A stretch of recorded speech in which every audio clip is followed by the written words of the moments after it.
Bonded Tales.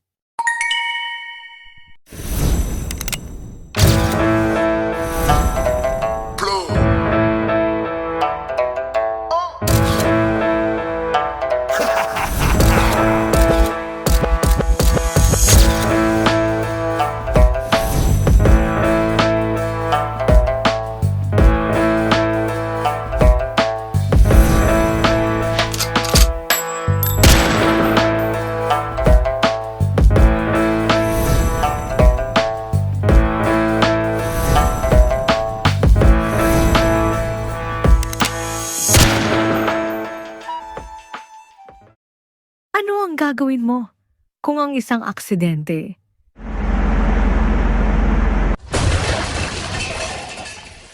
ang magdala sa iyo?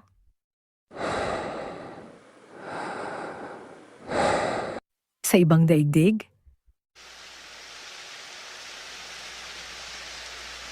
Paano kung pagdilat ng mga mata mo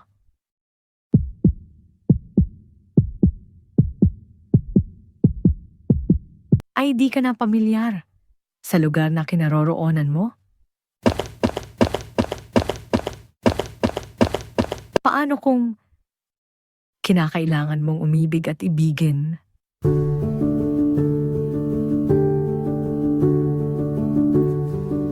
Para makabalik sa iyong mundo?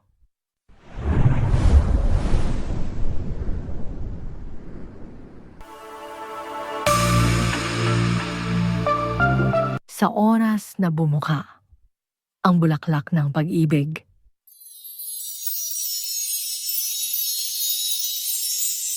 handa ka bang lumisan at masaktan?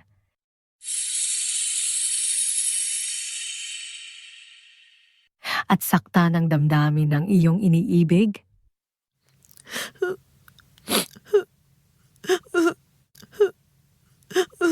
Yan ang mga katanungan na susubukan sagutin ni Byron sa kwentong Petals of Love, Beyond Dimensions. Sa kanyang paglalakbay, matutuklasan niya hindi lamang ang mga hamon ng pag-ibig, kundi pati na rin ang mga sakripisyo na kinakailangan upang tunay na makahanap ng tahanan sa puso ng iba. Bago natin simulan ang istorya ay inaanyayahan namin kayong i-like at share ang video na ito at huwag kalimutang Subscribe. Thank you very much to those who have subscribed, liked, and shared. Alas 4 ng hapon sa isang mayamang syudad, si Byron ay lumabas ng kanilang mansyon para magpalipas ng init ng ulo. Ang araw ay tila nag-aapoy sa taas, ngunit ang mas mainit na sitwasyon ay nagmumula sa loob ng kanilang tahanan. Narinig na naman niya ang walang habas na pag-aaway ng kanyang mga magulang, isang walang katapusang siklo ng sigawan at salitaan. Sa bawat salitang bumabagsak mula sa kanilang mga labi, pakiramdam ni Byron ay parang may pumuputok na apoy sa kanyang dibdib. Alam niyang nasasaktan ang mga ito, pero hindi pa rin sila maghihiwalay. Mahal na mahal nila ang isa't isa. Sa kabila ng mga sugat na dulot ng kanilang mga sigalot, naging bisyo na yata ng mga magulang niya ang mag-away at magkasamaan ng loob. Walang araw na hindi siya nakarinig ng mga palitan ng matatalim na salita.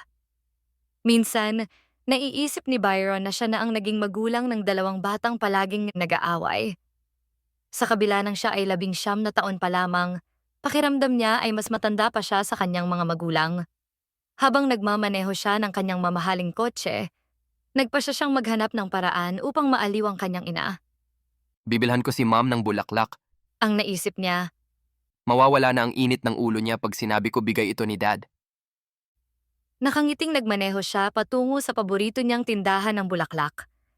Ang kanyang isip ay puno ng pag-asa na ang simpleng regalo ay makakapagpasaya sa kanyang ina. At sa kabila ng unos sa kanilang tahanan, may liwanag pa ring umaabot sa kanila. Habang nakatigil siya sa isang red light, naisip niya ang mga alaala ng kanyang pagkabata, ang mga ngiti ng kanyang ina, habang binabati siya sa kanyang mga tagumpay, ang mga yakap mula sa kanyang ama, sa mga panahong siya ay nalulumbay. Pero tila ang mga alaala ay nagiging malabo na. Nahahadlangan ng mga sigaw at luhang bumabaha sa kanilang tahanan. Pagkatapos niyang makabili ng bulaklak, nagmaneho siya pauwi.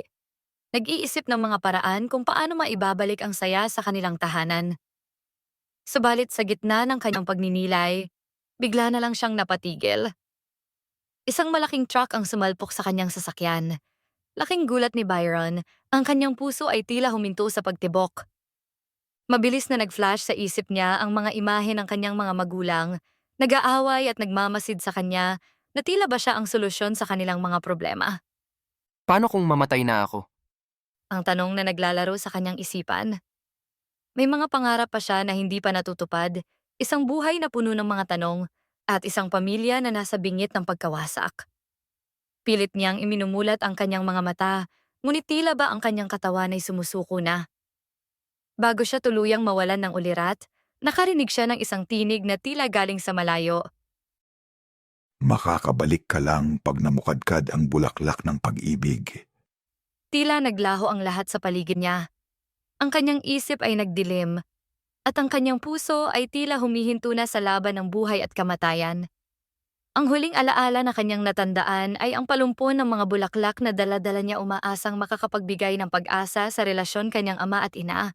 Ngunit sa pagkakataong ito, tila siya ang nangangailangan ng pag-asa ng higit sa lahat.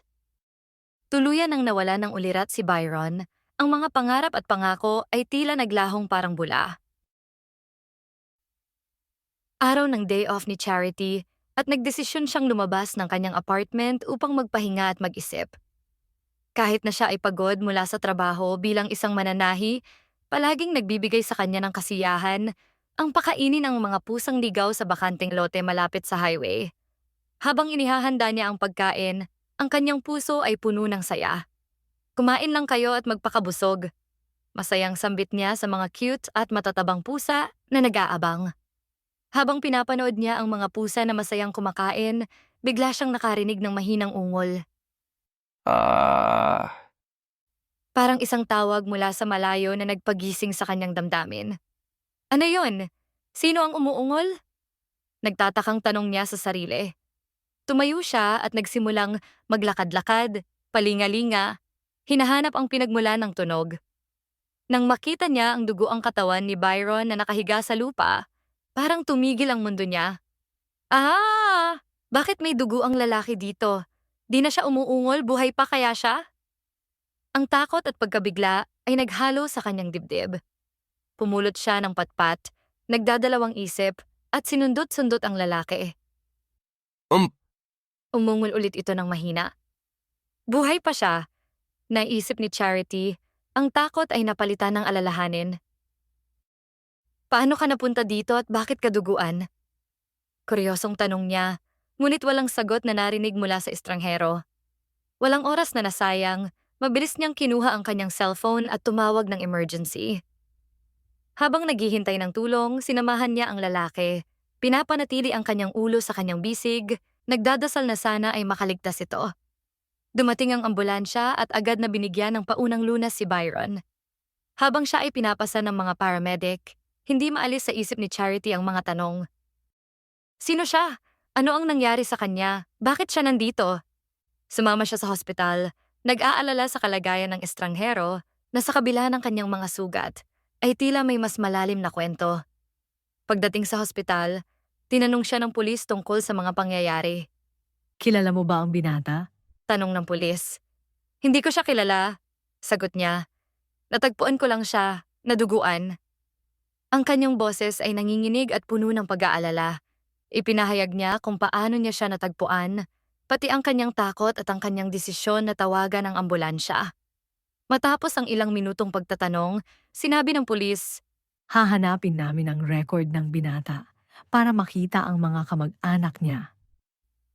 ang pag-asam ni Charity na makilala ang lalaking ito ay parang apoy na naglalagablab sa kanyang puso. Magpaalam na ako, pero babalik ako kapag may nalaman na kayo. Ang sabi niya, ang kanyang damdamin ay kitang-kita sa kanyang mga mata. Habang umaalis siya sa hospital, hindi maalis sa isip niya si Byron, ang kanyang duguan na anyo, ang mahina niyang ungol, at ang tila pagsamo sa tulong. Sa kanyang paglalakad pa uwi, ang kanyang puso ay puno ng pag-asa at takot. Ano ang mangyayari sa kanya? Bakit siya nandoon? Ang mga tanong na ito ay tila nagiging dahilan upang siya ay bumalik sa hospital, hindi lamang para sa estranghero, kundi upang hanapin ang kanyang sariling sagot sa mga tanong ng buhay. Sa kanyang apartment, mabilis na kumuha si Charity ng malalaki niyang t-shirt, pajama, tuwalya at kumot. Kailangan may magamit ang binata sa hospital. Bulong niya sa sarili habang abala. Nais niyang ipakita ang kanyang pag-aalaga at malasakit. Matapos ang ilang minutong paghahanda, nagluto siya ng lugaw na kaniyang espesyalidad. Oh, Lala, ang sarap ko talagang magluto ng lugaw. Masayang sabi ni Charity habang tinitikman ang kanyang niluto. Hindi nagtagal, pumasok ang matalik na kaibigan ni Charity na si Heidi. Para kanino ang tuwalya, kumot at mga damit na hinanda mo? Kuryosong tanong ni Heidi, na tila may alam na siya.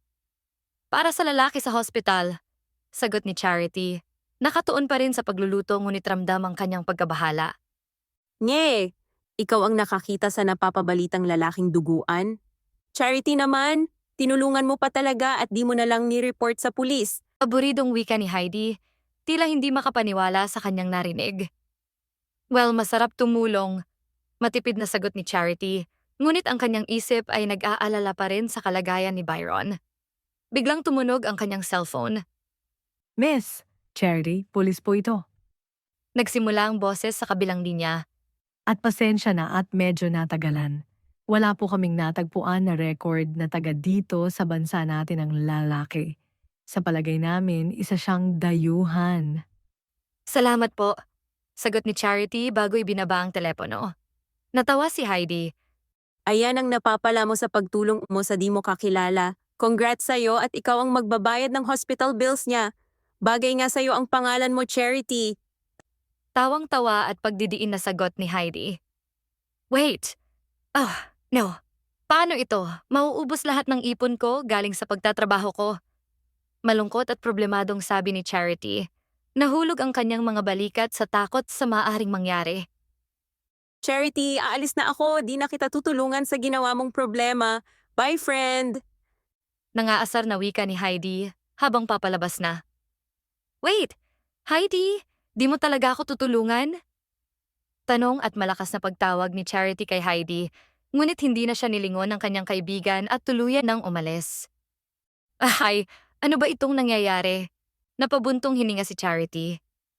Di bali na nga, kikitain ko naman ulit yung pera. Makapunta na sa hospital. Stress na saad niya, pinatay ang apoy sa kalan at nagmadali patungo sa hospital. Habang naglalakad siya, nag-iisip siya ng mga paraan kung paano niya matutulungan ang binata kahit na nag-aalala siya sa kanyang ipon. Ngunit sa kabila ng lahat, ang kanyang puso ay punong-puno ng pag-asa na makikita at matutulungan ang binatang iyon. Sa kanyang isip, ang mga tanong tungkol sa kanyang mga pinagdaraanan ay unti-unting nagiging mas maliwanag habang siya ay papalapit sa hospital. Makakahanap ako ng paraan. Bulong niya sa sarili, bumibilis ang tibok ng kanyang puso sa bawat hakbang. Si Charity ay dumiretso sa kwarto kung saan nakakonfine ang binata. Sa loob, nalinis na ng nurse ang binata at nakita niya ang mukha nito. Wow, ang gwapo niya! Saad ni Charity sa isip niya, hindi maikubli ang kanyang paghanga. Miss Charity, ang gwapo, no? Buti nakita mo siya at di masasayang ang jeans niya. Kinikilig na saad ng nurse na tila excited sa sitwasyon. Napailing-iling na lang si Charity. Medyo nahihiya. Oh, ang gwapo. Nagising na ba siya? Tanong niya na may pag-aalala. Mr. Charity, di pa siya nagigising, pero inaasahan namin siyang magising within the day. Sagot ng doktor. Tila nakangiti sa kanya. Marami pong salamat sa pag-aalaga sa kanya habang wala ako. Pero ano po ang dahilan at duguan siya? Magiging okay po ba siya? Tanong ni Charity, ang kanyang boses ay puno ng pag-aalala. Sa tingin ko, duguan siya dahil sa isang aksidente at magiging okay naman siya basta magamot at maalagaan siya. Profesional na sagot ng doktor. Okay po, salamat. Ako na po muna magbabantay sa kanya. Sagot ni Charity, ang kanyang kalooban ay naging mas magaan. Sige, alis na kami. Tawagin mo lang kami kung may kailangan, tanong or emergency. Saad ng doktor. Ang nurse naman ay may inabot na tray sa kanya na laman ay mga gamit ng binata. Ito ang mga gamit ng binata. Sa tingin ko, importante sa kanya ang buko ng bulaklak. Mahigpit niyang hawak ito kahit wala siyang malay. Sabi ng nurse. Tumango si Charity at nang umalis na ang doktor at nurse, tinitingnan niya ang mukha ng binata. Sa kanyang pagkakatingin, biglang inimulat ni Byron ang kanyang mga asul na mata. Nagpalinga-linga ito. Tila inaalam kung nasaan siya. Nakita niya ang kanyang mga gamit at madaling tumayo. Para ito ay kunin. Subalit nahilo siya at agad natumba. Agad siyang sinalo ni Charity. Huwag ka munang tumayo at magpahinga ka muna, sabi ng doktor. Kagagaling mo lang sa isang aksidente. May pag-aalalang sabi ni Charity habang tinutulungan siyang umupo pabalik sa kama. Anong pangalan ng lugar na ito, miss? At bakit wala ang mga magulang ko? Kuryosong tanong ni Byron, ang kanyang boses ay bahagyang mahina. Nandito ka sa syudad ng Amani, nasa hospital ka. Di mahanap ng mga pulis ang pamilya mo dahil wala ka daw record, isa ka daw dayuhan. Kalmadong sagot ni Charity, ngunit ang kanyang puso ay nag-aalala para sa binata. Biglang naalala ni Byron ang tinig na huli niyang narinig bago siya mawala ng malay, na nagsasabi, Makakabalik ka lang pag namukadkad ang bulaklak ng pag-ibig. Di kaya napadpad ako sa ibang mundo? sabi ni Byron sa sarili sa pamamagitan ng kanyang isip. Tumingin si Byron sa kinaroroonan ng kanyang mga gamit at nakita ang buko ng bulaklak. Nakahinga siya ng maluwag sa pag-asang makakauwi pa siya. Napansin ni Charity ang pagtitig ni Byron sa buko ng bulaklak at kinuha ito. Sa tingin ko ay importante ito sa'yo. Saad ni Charity habang ibinibigay ito kay Byron. Salamat, ako si Byron. Ano ang pangalan mo? Nakangiting tanong ni Byron habang kinukuha ang buko ng bulaklak. Ang kanyang mga mata ay tila kumikislap sa pag-asa na makakauwi pa siya sa kanila. Ang pangalan ko ay Charity. Ikinagagalak kong makilala ka. Sagot ni Charity. Ang tibok ng kanyang puso ay bumibilis. Habang nagkukwentuhan sila, nagkwento si Charity tungkol sa paano niya natagpuan si Byron at tinulungan. Nakita kita sa bakanteng lote at akala ko ay wala ka ng pag-asa. Pero nagpa siya akong tumulong dahil sa tingin ko, may dahilan kung bakit ka nandyan. Sabi niya, ang kanyang mga mata ay puno ng sinseridad. Habang nagpapalitan sila ng mga kwento, unti-unting tumitibay ang connection nila. Sa kabila ng mga sugat at sakit, ang pag-asa at pagkakaibigan ay nag-uugat sa kanilang pagitan. Sa mga natirang oras, tila ang kwento ni Charity ay naging kwento ni Byron. At sa ilalim ng mga fluorescent lights ng hospital, nagsimula ang kanilang bagong simula. Habang nasa hospital, inabot ni Charity ang mga dala niya na gamit para kay Byron. Nakita ni Byron ang mga damit at ang lugaw na mainit-init pa. Ikaw ang nagluto nito? Tanong ni Byron, ang kanyang mga mata ay nagliliwanag sa tuwa. Oo, pasensya ka na at di ako nakapagdala ng prutas. Sagot ni Charity, bahagyang naiilang. Okay lang. Salamat dito sa lugaw. Nakangiting sabi ni Byron, habang sinimulan niyang tikman ang pagkain. Masarap ang lugaw mo.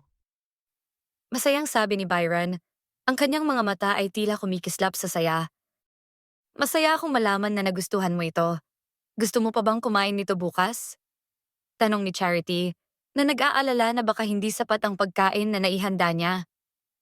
Oo, at gusto ko ng mas maraming manok, luya, bawang at sibuyas. Sagot ni Byron na tila nag-iisip ng mas masarap na lutong maaring gawin. Nanlaki ang mata ni Charity sa kanyang hiling. Hay nako, napasubo ata ako sa gastos, sabi niya sa sarili sa pamamagitan ng kanyang isip. Nag-aalala tungkol sa kanyang budget. Haha, sige, magluluto pa ako ng marami. Di may pintang ngiti ni Charity, kahit na sa kanyang isip ay may pangamba. Ngumiti pabalik si Byron at naubos ang lugaw na inihanda ni Charity. Sa mga sandaling iyon, pumunta ang nurse sa loob ng kwarto. Mr. Pasyente, gusto ko lang magtanong tungkol sa'yo. Kailangan naming ito bilang record mo. Sabi ng nurse.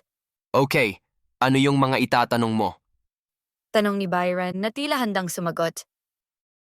Ano pangalan mo? Ilang taon ka na? Kailan ka pinanganak? Saan ka nakatira? at pangalan ng tao na pwede naming tawagan in case of emergency. Sabi ng nurse. Ang pangalan ko ay Byron. 19 taong gulang, March 3 ako ipinanganak. Ang mga magulang ko ay sina Isabella at Bradley Betcher na may numero ng teleponong 8971-6585 sa aming bahay. Sagot ni Byron. Nagsisikap na maging maayos kahit na siya ay naguguluhan. Di mo nasabi kung saan ka nakatira at yung number na sinabi mo ay di-register sa aming bansa. Sabi ng nurse na tila nag-aalala sa impormasyon. Natigilan si Byron. Inaasahan na niyang ang numero ng mga magulang niya ay di mag-exist dahil hindi siya taga dito sa mundong ito, kaya't di niya sinabi kung saan siya nakatira. Nakalimutan ko kung saan ako nakatira, di ko maalala. Sumasakit ang ulo ko pag iniisip ko kung saan ako nakatira. Pag-iinarte, pagtanggi, at palusot ni Byron. Huminga ng malalim ang nurse. Sige, sasabihin ko sa doktor ang nangyari at nararamdaman mo. Huwag mo na pilitin at isipin. Sagot ng nurse bago siya umalis. Umalis na ang nurse at si Charity ay tumingin kay Byron. Byron, masakit pa din ba ang ulo mo? Pag-alala ni Charity, ang kanyang mga mata ay puno ng malasakit. Hindi na. Ayos na ako, kailangan ko lang siguro ng pahinga. Pagod na sagot ni Byron. Ang kanyang katawan ay pagod mula sa karanasan. Ang bata mo pa pala, 19 ka lang, hindi halata. Kala ko kasing edad lang kita. Pag-iiba ni Charity ng usapan, sinusubukang gawing magaan ang sitwasyon.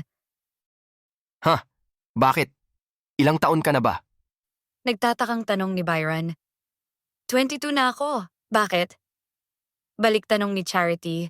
Ang kanyang ngiti ay tila nagiging mas maliwanag. 22. Magkalapit lang ang edad natin at mukha ka pang bata. Maaga lang siguro akong nagmukhang matanda sa konsumisyon. Nakangiting sambit ni Byron. Ang kanyang mga mata ay tila puno ng kabataan. Konsumisyon kanino? Tanong ni Charity, nag-iisip. Nag-isip si Byron kung sasabihin niya ang totoo. Ngunit sa bandang huli ay sinabi na rin niya, Sa mga magulang ko, palagi silang nag-aaway pero nagkakabati din sila. Malimit ako ang gumagawa ng sekretong paraan para magbati sila. nakangiti pero malungkot na saad ni Byron. Hinawakan ni Charity ang kamay ni Byron at sinabi, Mabuti kang anak. Kung ibang mga bata yon, malamang pinabayaan nila na lang mag-away mga magulang nila. Ang kanyang boses ay puno ng suporta at pag-unawa. Si Byron ay ngumiti. So bata ang tingin mo sa akin? Nakangiting tanong ni Byron. Oo, sige na. Magpahinga ka na. Babalik ako bukas para bisitahin at dalhan ka ng pagkain. Pagaling ka at wag matigas ang ulo. Saad ni Charity na tila ang tanda na niya. Sumang-ayon na lang si Byron habang pinapanood na naglalakad palayo si Charity. Pagbukas ni Charity ng pintuan paalis, nag-uumapaw ang mga emosyon sa kanyang puso. Sa kanyang isip, nagpasya siyang hindi lamang ito magiging isang simpleng pagkakaibigan. Ito ay simula ng isang mas malalim na connection na magiging mahalaga sa kanilang dalawa. Kinabukasan sa hospital, pagbalik ni Charity, nagpasya na ang doktor na i-release si Byron dahil bumubuti na ang kalagayan nito at pwede nang magpahinga sa bahay. Pwede nang umuwi si Byron Charity. Kailangan niya lang magpahinga at magpagaling ng 1 linggo sa bahay. Makakatulong din sa iyong bayarin dahil hindi na siya magtatagal dito. Professional na sabi ng doktor. Salamat, Doc, sasabihin ko ito agad sa kanya. Masayang sagot ni Charity. Nagmadaling pumunta si Charity sa kwarto at sinabi ang mabuting balita. Byron, makakalabas ka na. Magpalit ka na ng damit na dala ko kahapon. Iuwi na kita. Masiglang wika ni Charity. Nanlaki ang mga mata ni Byron. Iuwi mo ako? Gulat na tanong niya.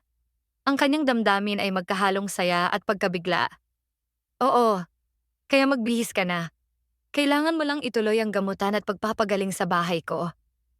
Masayang sagot ni Charity na puno ng pag-asa. Tumayo si Byron, dala ang kanyang mga damit at dumiretso sa banyo. Paglabas niya, nakita ni Charity na bitin at masikip ang kanyang track pants dahil sa tangkad nito. Nanlaki ang mga mata niya. Bitin at masikip ang kanyang track pants at ang laki ng umbok niya. Bakat na bakat? Hindi na nga siya bata, yummy na siya. Sambit ni Charity sa sarili ng may kasamang pagnanasa. Teka Charity, hindi pwede yan, umayos ka. Galit na sabi ni Charity sa sarili, pinapagalitan ang kanyang sariling sa mga iniisip. Charity, wala ka bang mas maluwang na tracking pants dyan? Nahihiyang tanong ni Byron habang napansin niyang nakatingin si Charity sa kanyang umbok. Wala palda meron, gusto mo? Sagot ni Charity. Bahagyang nahihiya, ngunit sinusubukang gawing magaan ang sitwasyon. Napakamot na lang ng ulo si Byron pero di na siya nagreklamo dahil malaki na ang naitulong sa kanya ni Charity. Nang matapos na mag-impake ni Byron ang kaunti niyang gamit, lumabas na sila diretso sa cashier para magbayad ng bills. Habang naglalakad, pinagtitinginan si Byron ng mga tao, lalo na ng mga babae, dahil sa umbok niya. Napansin yun ni Charity at humarang sa harapan ni Byron. Excuse me, si Byron ay aking nobyo, kaya wag ninyo siyang tingnan. Pagpapaalis ni Charity sa mga babae. Napanganga si Byron sa gulat. Hindi niya inaasahan ang ganoong pahayag mula kay Charity. Tumingin si Charity sa kanya. Huwag kang mag-alala, palabas ko lang iyon para layuan ka nila. Tara na at umuwi. Sabi niya, ang kanyang ngiti ay puno ng suporta. Nakarating sila sa apartment ni Charity. Welcome sa mainit kong bahay. Masayang saad ni Charity habang binubuksan ang pinto. Mainit? Nagtatakang tanong ni Byron. Ang kanyang mga mata ay nag-uusisa. Mainit dahil sira ang aircon, sagot ni Charity, na tila nahihiya sa kanyang sitwasyon. Doon ka matutulog sa kwarto na katabi ng kwarto ko. May electric fan doon, paandarin mo na lang. Sabi ni Charity, ang kanyang tinig ay puno ng pag-aalaga. Salamat sa tulong mo. Tatanawin kong isang malaking utang na loob ito. Pagpapasalamat ni Byron, ang kanyang puso ay puno ng pasasalamat. Walang anuman, masaya akong matulungan ka. Sagot ni Charity, ang kanyang mga mata ay nagliliwanag sa tuwa. Ang dalawa ay nagsalo sa lugaw na maraming manok, luya, bawang at sibuyas na kanilang hapunan. Habang kumakain, nagkukwentuhan sila tungkol sa kanilang mga interes at pangarap. Si Byron ay nagkwento tungkol sa kanyang mga paboritong pagkain at mga alaala ng kanyang pamilya, habang si Charity naman ay nagbahagi ng mga pangarap niyang maging isang sikat na designer sa fashion industry at magbukas ng sarili niyang boutique. Alam mo Byron, ang mga simpleng bagay, katulad ng pagkain na ito, ay may malaking kahulugan. Sabi ni Charity, ang kanyang mga mata ay puno ng damdamin. Ito ay hindi lang basta pagkain, ito ay simbolo ng mga alaala at pagmamahal. Agree ako dyan, Charity. Ang kanyang boses ay puno ng pag-unawa. Ang mga alaala ng pamilya at mga kaibigan ang nagbigay ng kulay sa ating buhay. Habang nag-uusap sila, unti-unting umusbong ang koneksyon sa pagitan nila. Ang mga ngiti, tawanan at ang mga simpleng kwentuhan ay nagpatibay sa kanilang pagkakaibigan. Sa likod ng mga sugat at sakit na dinaranas ni Byron, unti-unting nagiging maliwanag ang pag-asa na dala ni Charity sa kanyang buhay. Sa mga oras na yon, pareho nilang batid na ang kanilang kwento ay nasa simula pa lamang, puno ng mga posibilidad at mga bagong simula. Kinabukasan, pumasok si Charity sa trabaho niya at naiwan si Byron mag-isa sa apartment. Habang mag-isa, nilibot niya ang apartment at napadaan siya sa isa sa mga kwarto na punong-puno ng mga fashion illustration na disenyo ni Charity na nakadikit sa dingding. Napangiti siya dahil nakita niya ang talento ni Charity at nagustuhan niya ang mga ito. Ang mga kulay at detalye ng bawat disenyo ay nagbigay liwanag sa kanyang isip, tila ba nagpapahayag ng mga kwento at pangarap na hindi pa natutupad. Kinahapunan, umuwi na si Charity at sinalubong siya ni Byron. Magandang hapon, Byron. Nainom mo ba lahat ang gamot mo? Tanong ni Charity, puno ng pag-aalala.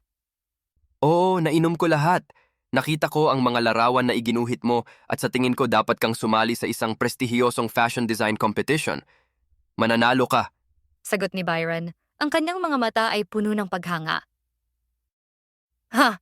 Ako? Sasali sa prestihiyosong kompetisyon? Hindi ba ang mga nakakasali doon ay mga nakapag-aral sa mamahaling paaralan? Hindi naman ako qualified dahil mababa ang aking napag-aralan. Wika ni Charity, tila nagdududa sa kanyang sarili. Subukan mo pa din. Balita ko, Isa sa mga requirements ay ang fashion design illustration ng mga sasali. Sabi ni Byron, ang kanyang boses ay puno ng suporta. Wag na, di ko naman kailangan manalo para magkaroon ng customer. Sa galing ko, nakakakuha ako ng mga yayamaning customer. Pilip sa sarili na sabi ni Charity. Napangiti na lang si Byron sa confidence ni Charity.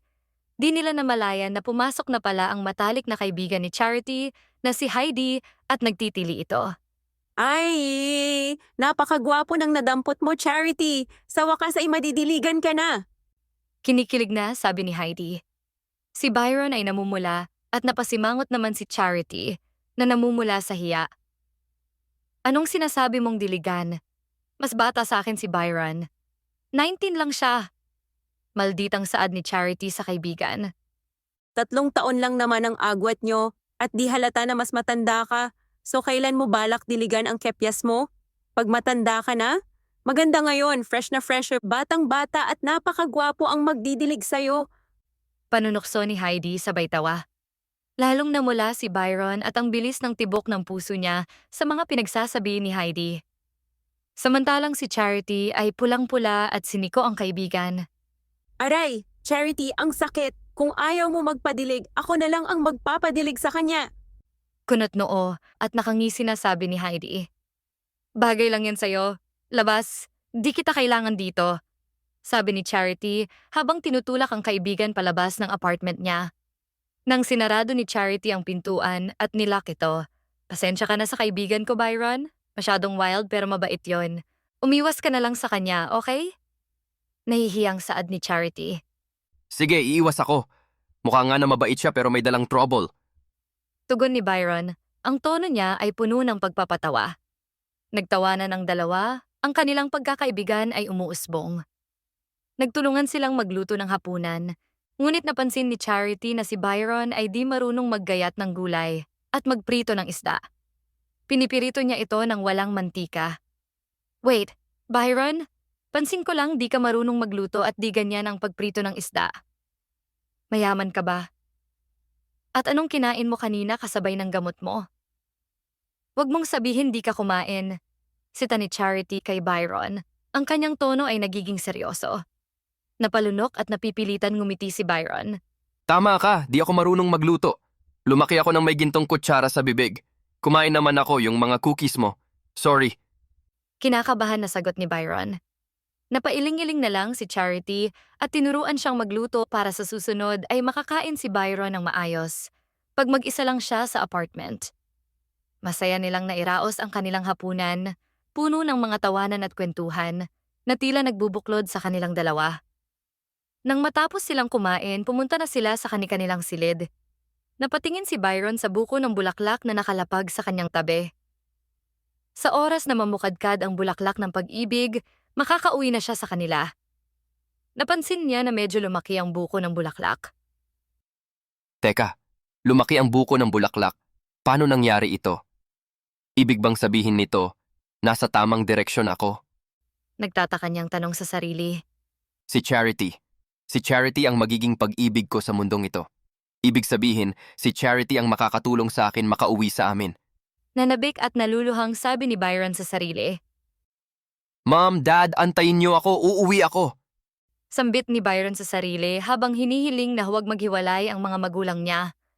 Sa mga sandaling iyon, nadarama ni Byron na hindi lamang siya naglalakbay patungo sa kanyang tahanan, kundi patungo sa isang bagong simula kasama si Charity, isang simula na maaaring puno ng pag-ibig at pag-asa. Makalipas ang 7 araw sa apartment ni Charity. Finally, fully recover ka na, Byron. Congrats at dahil dyan, susukatan kita at tatahian ng mga bagong damit. Hindi naman pwede na puro pajama o track pants lang ang suot mo. Masayang sabi ni Charity, ang kanyang mga mata ay kumikislap sa tuwa habang abala siyang nag-aayos ng mga tela. Talaga, gagawan mo ako ng mga bagong damit?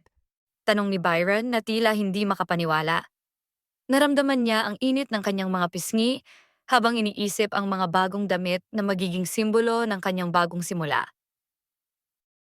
Oo, kaya halika dito at susukatan na kita. Sagot ni Charity na may kasamang ngiti sa kanyang mga labi. Lumapit si Byron. Ang puso niya ay bumibili sa antisipasyon. at nagsimula na si Charity sa kanyang pagsukat. Habang siya ay sinusukatan ni Charity, aksidenteng napayakap si Charity sa kanya nang kailanganin niyang kunin ang measurement ng dibdib ni Byron. Ang biglaang pagdampi ng katawan nila ay nagpadala ng kuryente sa kanilang dalawa. Bumilis ang tibok ng puso ni Byron at sa kanyang mga mata, naglalaro ang sorpresa at saya. Namula siya, tila nag-aalab ang kanyang pisngi sa hindi inaasahang yakap. Si Charity sa kanya'y nakangiti ay patuloy na abala sa pagsukat, ngunit sa likod ng kanyang ngiti ay may kabang bumabalot sa kanyang dibdib. Dumating na ang oras para sukatin ang ibabang bahagi ni Byron. Ngumiti si Charity, nilabas niya ang dila niya at hinimod pa ang labi niya. Heto na ako sa parte na iniingatan niya. Gaano kaya ito kalaki? Naisip niya, ang kanyang isipan ay puno ng mga tanong at pagnanasa. Si Byron naman ay pulang-pula habang nakikita ang ekspresyon ni Charity.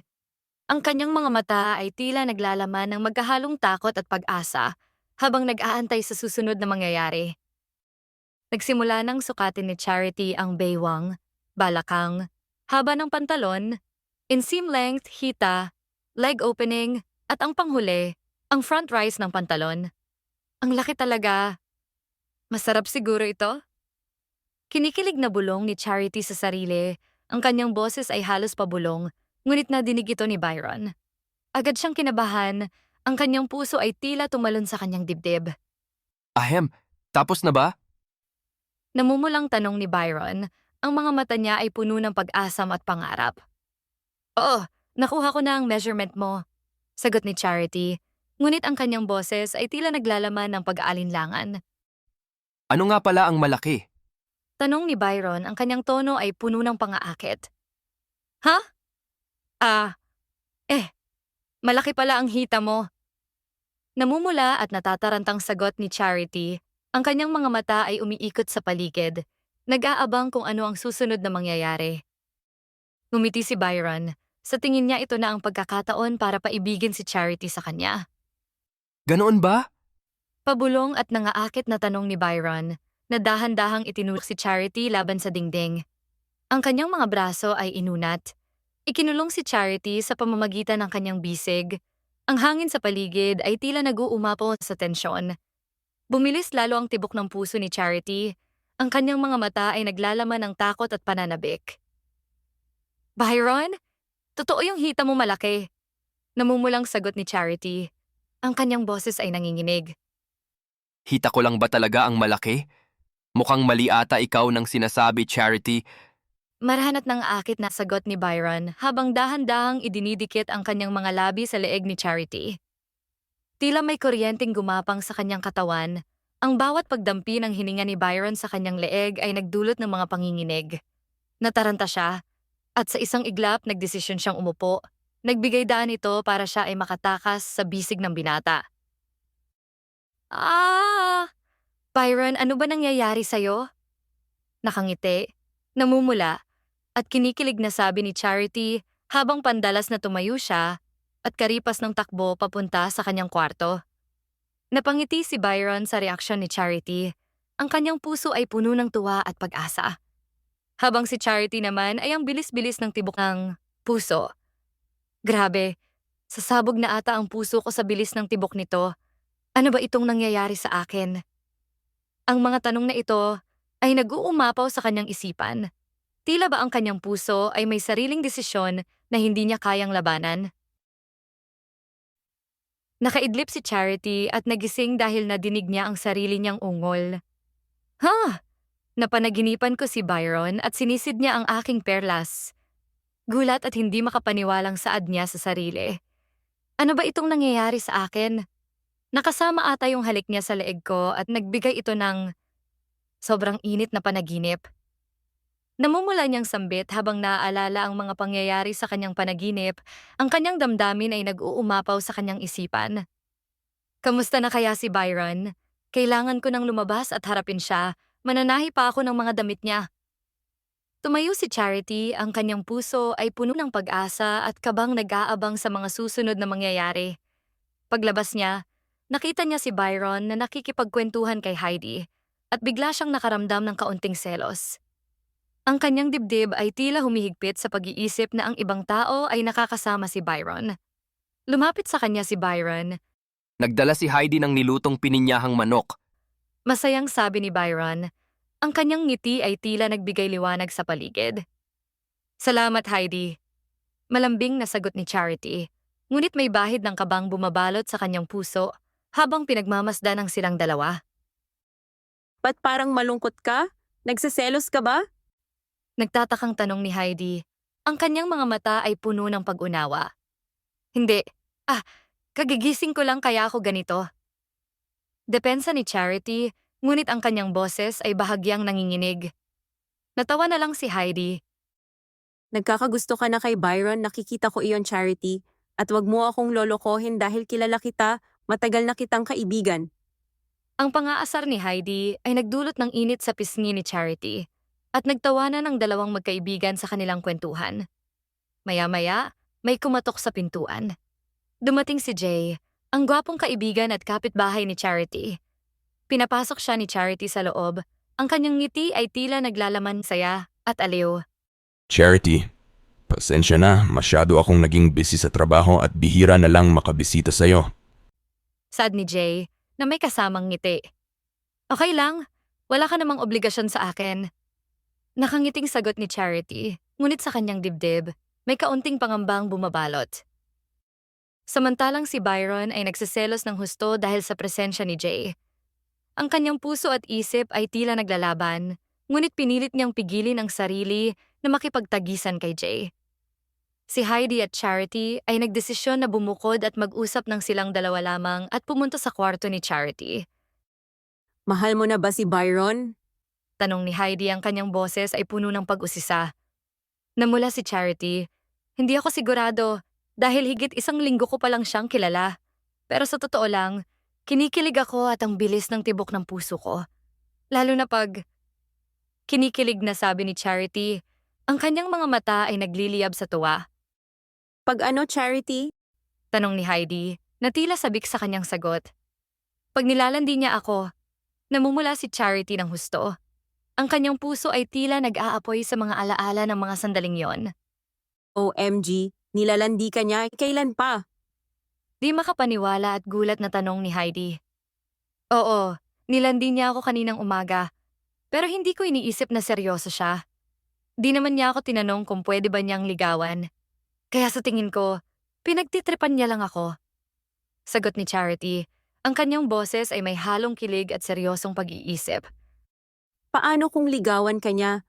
Magpapaligaw ka ba? May pag-asa ba? Tanong ni Heidi, ang kanyang mga mata ay puno ng pag-usisa. Kung liligawan niya ako, okay lang. Sa tingin ko ay may pag-asa naman siya sa akin. Nakangiti at kinikilig na sagot ni Charity, ang kanyang puso ay pumipintig sa posibilidad. Oh, I am so happy for you. Padilig ka agad pag kayo na, nang makaranas naman ng ligaya ang kepyas mo. Masaya at pilyang sambit ni Heidi. Sa kilig at gigil, nahampas mahina ni Charity ang braso ni Heidi. Ikaw talaga, Heidi. Bad influence ka. Hindi naman ako ganito bago tayo magkakilala. Nakangiting saad ni Charity sa kaibigan. Ayaw mo noon? At least may karanasan ka na. Pilyang tugon ni Heidi. Nagtawanan ang dalawang matalik na magkaibigan, puno ng saya at alaala. Samantala, si Jay at Byron ay naiwan sa sala. Tinititigan ni Jay ang estranghero na nakikitira sa bahay ni Charity. Ikaw pala yung nababalitaan ko na lalaki na napulot ni Charity. Sambit ni Jay. Ang kanyang tono ay puno ng pagdududa. Ako nga, bakit? Tanong ni Byron, ang kanyang tinig ay may halong paghamon. Ito lang ang gusto kong iparating sa'yo. Binatilyo pa lang ako, plano ko nang ligawan si Charity. Umalis ako para makapagtrabaho at makapag-ipon ng pera para sa hinaharap naming dalawa.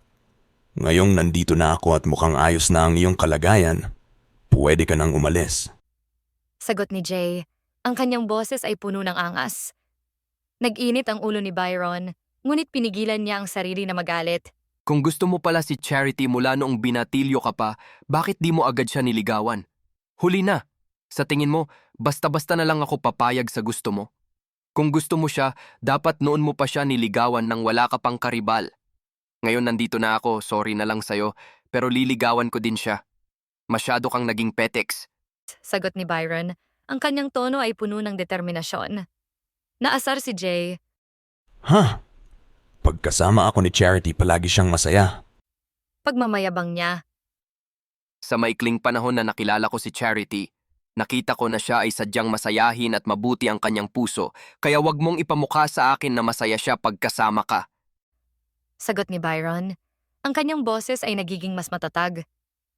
Bukod dyan, sa palagay ko, di mo pa nakikita si Charity kung paano ako tingnan ng may pagnanasa. Pagmamalaki at pangaasar ni Byron.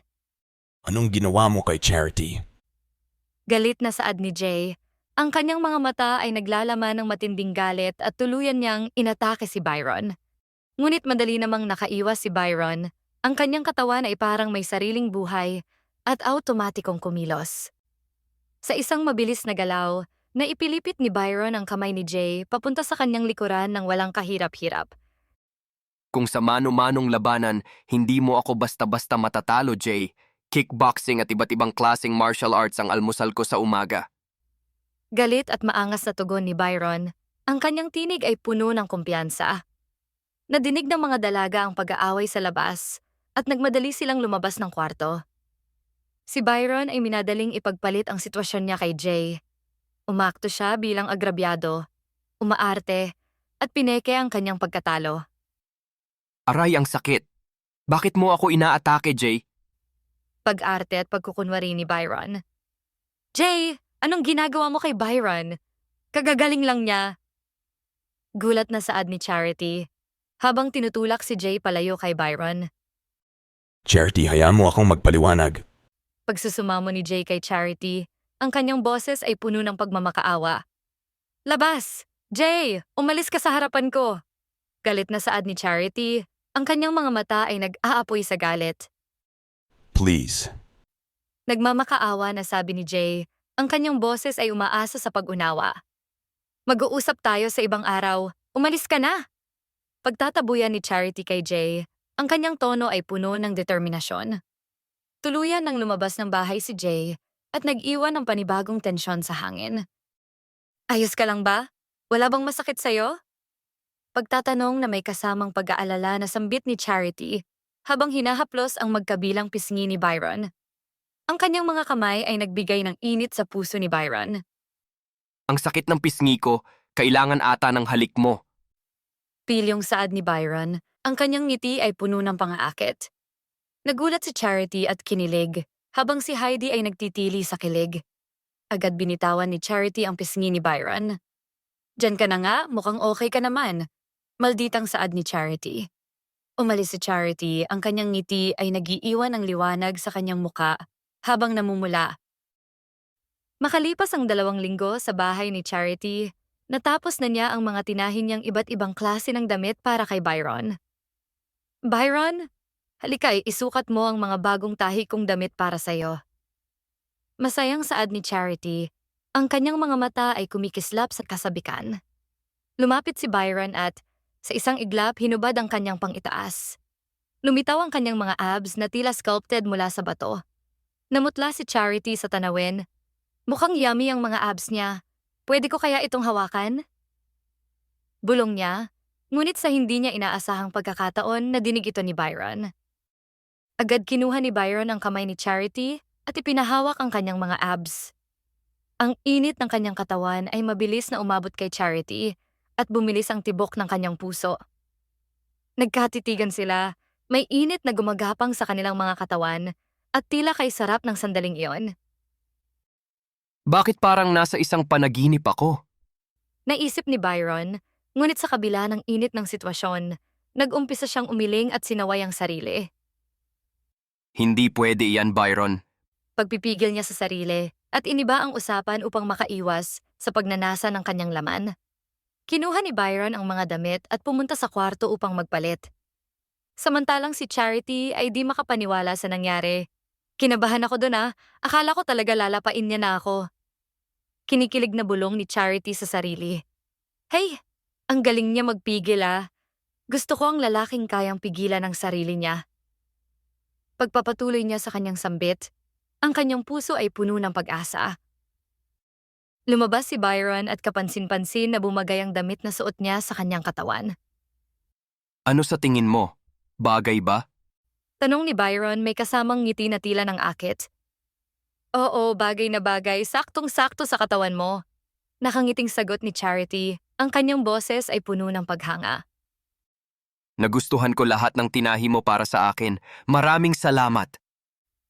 Masayang wika ni Byron, ang kanyang mga mata ay nagniningning sa saya. Total, 2 linggo na akong magaling at walang ginagawa sa bahay. Pwede ba akong lumabas at magtrabaho? Tanong ni Byron, ang kanyang tinig ay puno ng determinasyon. Sige, basta uwi ka pa rin sa akin. Masayang sagot ni Charity, ang kanyang puso ay tila umuusok sa saya. Kumislap ang mga mata ni Byron sa narinig. Sa unang pagkakataon, nadinig niya ang pagka-possessive ni Charity sa kanya. Oo naman, uuwi ako sa'yo, mahal kita. Buong pagmamahal at kumpiyansang sabi ni Byron, ang kanyang mga mata ay puno ng sinseridad. Namula si Charity, "Teka, parang ang bilis. Di ko alam ang isasagot ko." Nahihiya at kinikilig na saad ni Charity, pakiramdam niya ang kanyang mga pisngi ay nag-aapoy. Okay lang na di ka agad makasagot. Ang mahalaga, alam mo na ang aking nararamdaman. Malambing saad ni Byron. Ang kanyang boses ay tila isang banayad na alon na bumabalot kay Charity. Namumula si Charity at natutulala sa kanyang nalaman, habang ang mga ngiti ay naglalaro sa kanyang labi. Iniwan na muna siya ni Byron at dumiretso sa kwarto, na nagbigay daan kay Charity upang mag-isip at muling pagnilayan ang mga pangyayari. Pagkalipas ng ilang oras, may kumatok sa pintuan at tinawag ang pangalan ni Charity.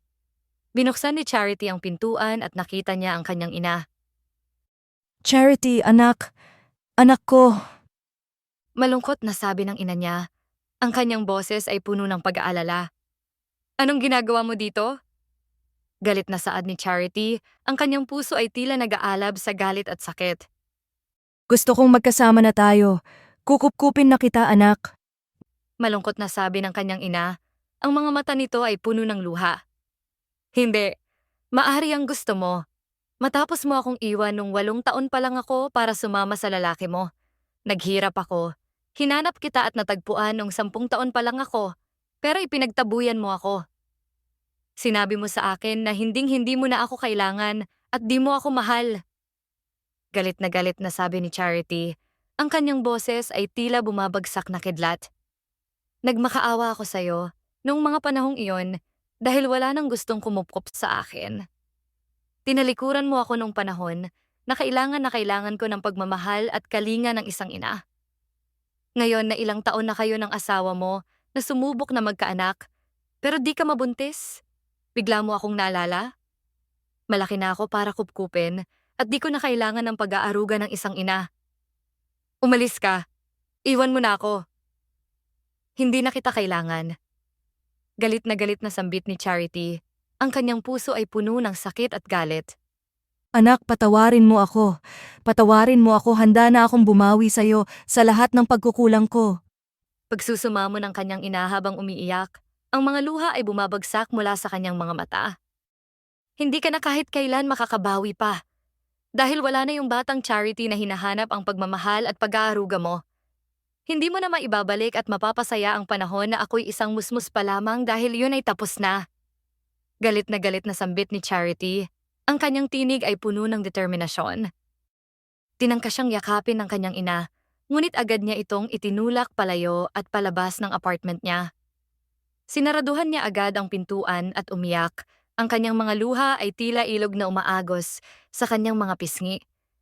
Samantala, nadinig at nasaksihan ni Byron ang lahat, na si Charity ay may malungkot at mahirap na nakaraan.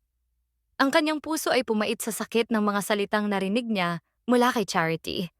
Hinayaan niya munang umiyak si Charity at ilabas ang sama ng kanyang loob. Alam niyang darating ang panahon na makakausap niya ito kapag siya ay mahinahon na. Makalipas ang ilang oras sa apartment ni Charity, sa kanyang kwarto, umupo si Charity sa kama.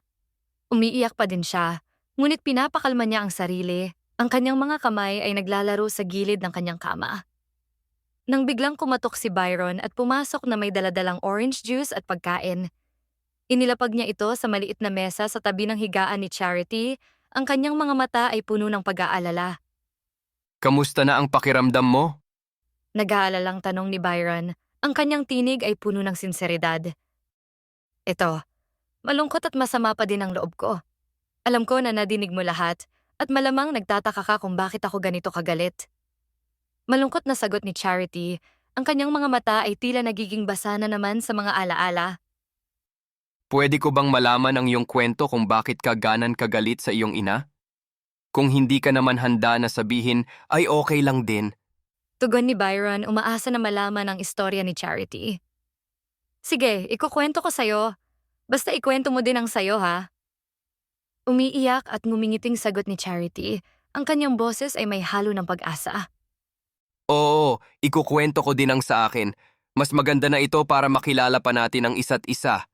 Sagot ni Byron, nakangiti sa kanya. Huminga ng malalim si Charity.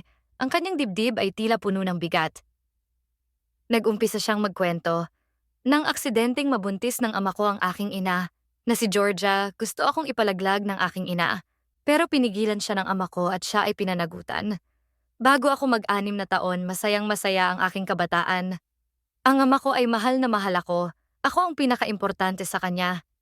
Itinuring niya akong prinsesa at sobrang saya ng pamilya ko. Pero nung 6 na taon na ako, pumanaw ang ama ko sa sakit.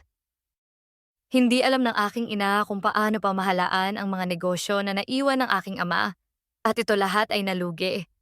Naghirap kami at hindi ito nakayanan ng aking ina. Sa loob ng 2 taon, palagi niya akong nababaliwala hanggang sa nakakilala siya ng lalaking mamahalin niya. Sila ay nagpakasal at iniwan ako ng aking ina sa aking tiyahin noong 8 taon ako. Ang tiyahin ko at ang pamilya niya ay maayos ang turing sa akin kahit na hindi magkapareho ang turing niya sa akin at sa kanyang mga anak. Nagpapasalamat pa din ako sa kanya. Maya-maya, huminga ng malalim at nagpatuloy si Charity. Makalipas ang 2 taon, 10 taon na ako noon. May parating na giyera at nagdesisyon ang tiyahin ko at ang pamilya niya na lumisan at tumira sa ibang bansa nang hindi ako kasama. Naiwan ako. Nabalitaan ko na nandito pa sa bansa ang aking ina at nalalapit na siyang umalis. Hinanap ko ang aking ina. Sobrang saya ko nang matagpuan ko siya, punong-puno ako ng pag-asa, nakukupkupin at aalagaan niya ako. Pero ipinagtabuyan niya ako. Araw-araw akong nagmamakaawa, na isama niya ako hanggang sa umalis sila at sumiklab ang giyera. Iniwan ako ng aking ina.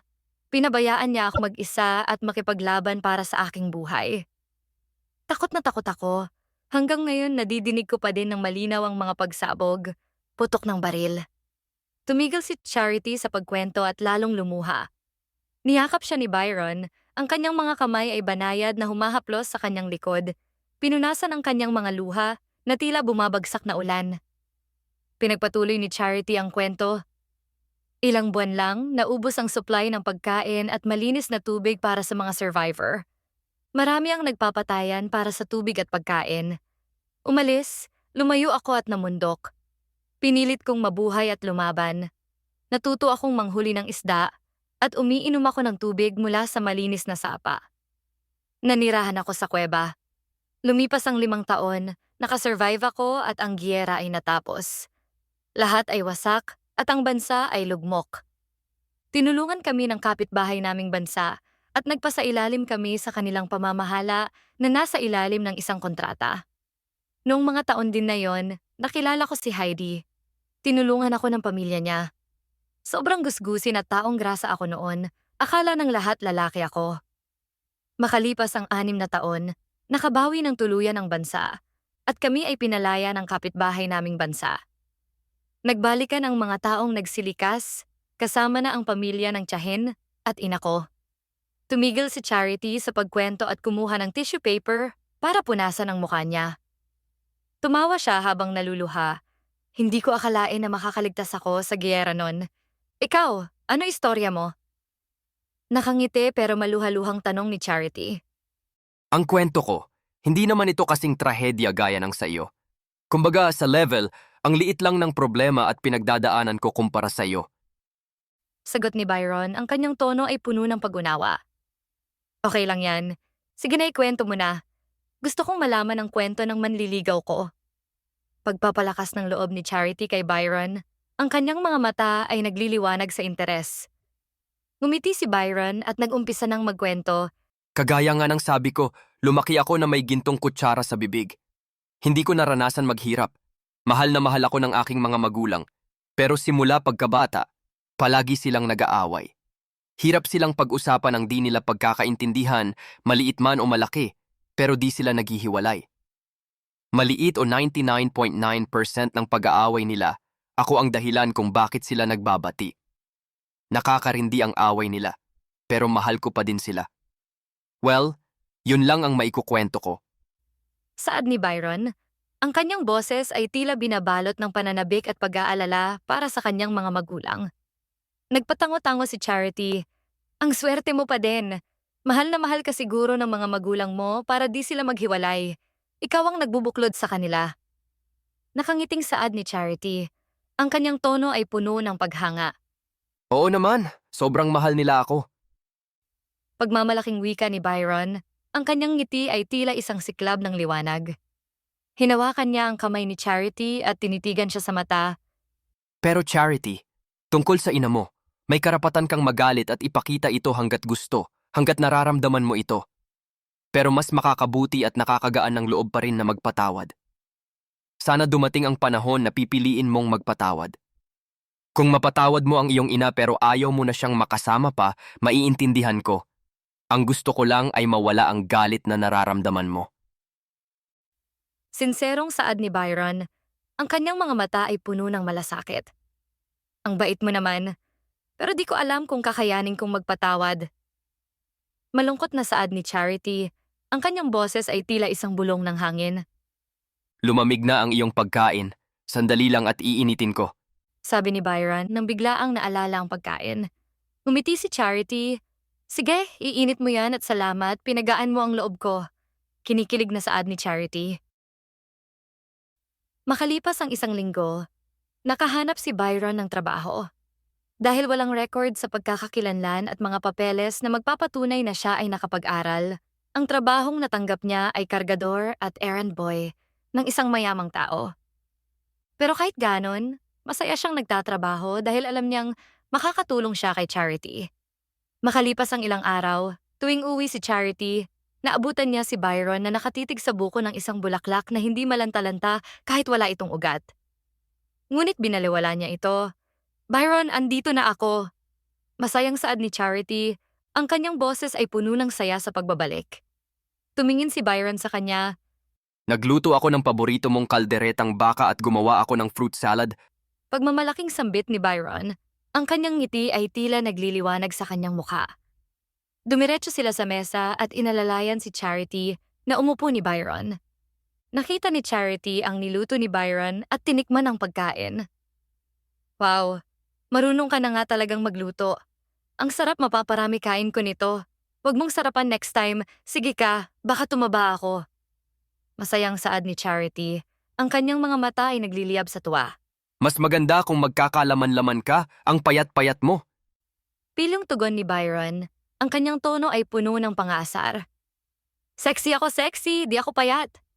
Tumayo si Charity at itinaas pa ang t-shirt niya upang ipakita ang kanyang magandang baywang kay Byron. Namula si Byron, ang kanyang puso ay tila tumalon sa kanyang dibdib. Okay, sexy ka na, ibaba mo yung t-shirt mo. Gusto ko lang naman magkalaman ka. Kilig na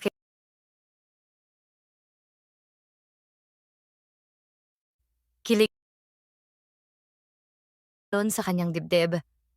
Okay, sexy ka na, ibaba mo yung t-shirt mo. Gusto ko lang naman magkalaman ka. Kilig na, sabi ni Byron. Ang kanyang tinig ay puno ng saya. Magkakalaman lang ako kung lalagyan mo. Mapang-akit na sabi ni Charity. Ang kanyang mga mata ay nagtatanong, puno ng hamon. Kung ano-ano na naman ang pinapasok mo sa isip ko. Gusto ko lang yung may malambot na mahahawakan. Nakangiti at naakit na sagot ni Byron. Ang kanyang mga mata ay puno ng pangarap. Bakit malaman naman ang dibdib ko, ah? Paghahamon at pang-akit ni Charity habang kinakapakapa ang dibdib. Pero hindi ko pwedeng hawakan yan. Akit na sagot ni Byron. Ang kanyang tinig ay naglalaman ng pagnanasa. Ngumiti si Charity at sadistang sinabi, "Buti nga sa'yo, manigas ka dyan." Pilyang saad ni Charity, ang kanyang tono ay puno ng kasiyahan. Ito naninigas na nga, nakatayo na. Pang-akit na sambit ni Byron, ang kanyang boses ay tila puno ng hamon. Kinilig si Charity, "Kumain ka na nga dyan, Byron, nang mawala yung paninigas mo." Malditang wika ni Charity, sabay subo ng pagkain sa bibig ni Byron. Patuloy na nagkulitan ang dalawa, puno ng tawanan at saya. Kinabukasan, napag-utusan si Byron ng amo niya na mag-deliver sa fashion boutique kung saan nagtatrabaho si Charity. Samantala, sa fashion boutique, Kulang tayo ng lalaking modelo, Charity. Kailangan mong humanap ng gwapong lalaki na magmomodelo para sa atin ngayong araw. saad ng boss ni Charity, ang kanyang tinig ay desperado. Nagring ang doorbell at binuksan ni Charity ang pinto. Nalaman niyang si Byron pala ang dumating. Ngumiti si Charity, "Boss, solve na ang problema natin." Tuwang-tuwa na sabi ni Charity, ang kanyang mga mata ay nagliliwanag sa saya. Biglang hinalbot ni Charity si Byron papasok at bumagsak ang box na dinideliver ni Byron sa sahig. Charity, teka! Saglit lang, yung box! Tarantang saad ni Byron, ang kanyang boses ay puno ng gulat. Huwag mong alalahanin ang box, iho, at sumama ka kay Charity. Ako na ang bahala dyan sa box, para sa akin naman yan. Tugon ng boss ni Charity, ang kanyang tono ay puno ng tiwala. Inayusan at binihisan ng mga tauhan si Byron na tila isang supermodel na handang rumampa. Anong nangyayari, Charity? Nagtataka na tanong ni Byron, ang kanyang mga mata ay puno ng pagdududa. "Magmomodel ka para sa amin ngayong araw. Yung boss ko na ang bahalang makipag-usap sa boss mo." Sagot ni Charity, ang kanyang ngiti ay puno ng excitement. Matagumpay na rumampa si Byron at siya ang flavor ngayong araw dahil natalbugan niya ang iba pang mga modelo na nandoon. Ang galing mo para kang isang professional na modelo. Puri ng boss ni Charity, ang kanyang tono ay puno ng paghanga. Umiti si Byron, pinasalamatan ng boss ni Charity sa natanggap na papuri. Umuwi na si Charity at Byron. Habang sila ay naglalakad sa kalsada na may tulay, nag-usap ang dalawa. "Wow, ang galing mo! Para kang supermodel," puri ni Charity. Ang kanyang mga mata ay nagliliwanag sa tuwa. Ginalingan ko para sa'yo. Pagpapasikat ni Byron kay Charity, ang kanyang boses ay puno ng pagmamalaki. "Naks naman, todo ka pasikat sa akin talaga." Nakangiting tugon ni Charity, ang kanyang puso ay tila naglalakbay sa mga ulap. Siyempre, para mapansin mo, ang sarap sa pakiramdam na sa akin lang atensyon mo. Sinserong sagot ni Byron, ang kanyang mga mata ay puno ng mga pangarap. Tumigil si Charity sa gitna ng tulay at tumingin sa mga bituin at ilog. Ang ganda ng view. Pagpuri at paghanga ni Charity sa paligid, ang kanyang mga mata ay tila nagliliwanag sa mga bituin. Tiningnan ni Byron ang view at palingalinga. Pero mas maganda ka. Saad ni Byron habang nakapangalumbaba sa railing, nakatingala at nakatingin kay Charity. Matamis na ngiti ang isinukli ni Charity sabay halik sa mga labi ni Byron. "Mahal din kita, Byron." Buong pagmamahal na wika ni Charity, ang kanyang boses ay puno ng sinseridad. Si Byron ay nagulat sa galak, nanlambot at umarte pa. Humawak siya sa puso niya at tila mahuhulog siya sa tulay. "Byron! Byron!" Sigaw sa takot ni Charity nang makita niyang mukhang mahuhulog si Byron. Si Byron ay hindi naman nahulog dahil nakasukbit ang binti niya sa isa sa mga railing ng tulay. Tumayo siya at ngumiti. Yahoo! Sinagot na ako ni Charity! Kami na! Sigaw ni Byron habang nakaharap sa mga bituin at ilog, ang kanyang mga kamay ay nakataas sa tagumpay. Si Charity ay nanggigil sa inis at kaba at pinaghahampas at sinipa si Byron. "Walang hiya ka, papatayin mo ba ako sa takot?" Sabi ni Charity habang binubugbog si Byron, ang kanyang mga mata ay puno ng pagtutol ngunit may ngiti sa kanyang labi. Nakangiti si Byron dahil mahina naman ang mga hampas at sipa ng dalaga. I am sorry, Charity. Nadala lang ako ng sobrang kasiyahan. Nakangiting sagot ni Byron. Ang kanyang tono ay puno ng pag-unawa. Diyan ka na nga!" Galit na saad ni Charity. Ang kanyang mga mata ay tila nag-aalab sa galit habang nagmadali siyang maglakad palayo kay Byron. Hinabol siya ni Byron. Wait, Charity. Huwag ka nang magalit. Sobrang saya ko. At alam mo ba, ikaw ang first kiss ko? Malambing na wika ni Byron. Ang kanyang boses ay tila isang alon ng pag-asa. Tumigil sa paglalakad si Charity at tumingin kay Byron. Talaga ba? Maamong saad ni Charity, ang kanyang puso ay tumitibok ng mas mabilis. Oo, promise. Talagang talaga. Sinserong sabi sabay taas ng kanang kamay ni Byron na tila nanunumpa. Ngumiti si Charity. Ikaw din ang first kiss ko. Malambing na saad ni Charity, ang kanyang mga mata ay nagliliwanag. Naghawak ang dalawa ng kamay at sabay naglakad pa uwi. Ang kanilang mga puso ay puno ng pag-asa at ligaya. Tila ang bawat hakbang ay nagdadala sa kanila sa isang bagong simula. Umagahan sa apartment ni Charity, araw na walang pasok sa trabaho.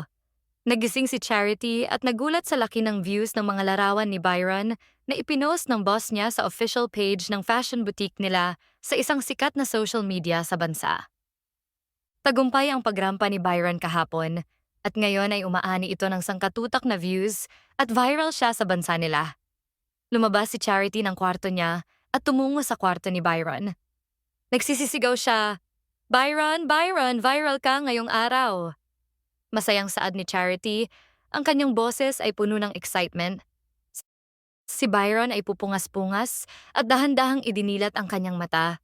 Charity, bakit naman ako nag-viral? Nagtataka na saad ni Byron, ang kanyang boses ay halos naguguluhan. Ang gwapo-gwapo mo kaya. Tapos ang poses mo, tad-tad ng karisma at mapangakit, parang di ka baguhan na modelo.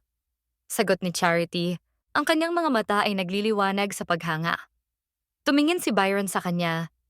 Ganun ba? Tulog uli ako. Bigyan mo ako ng 10 minutes.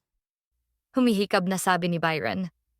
Nagtaka si Charity kung bakit mukhang hindi interesado si Byron, kaya iniwan na siya.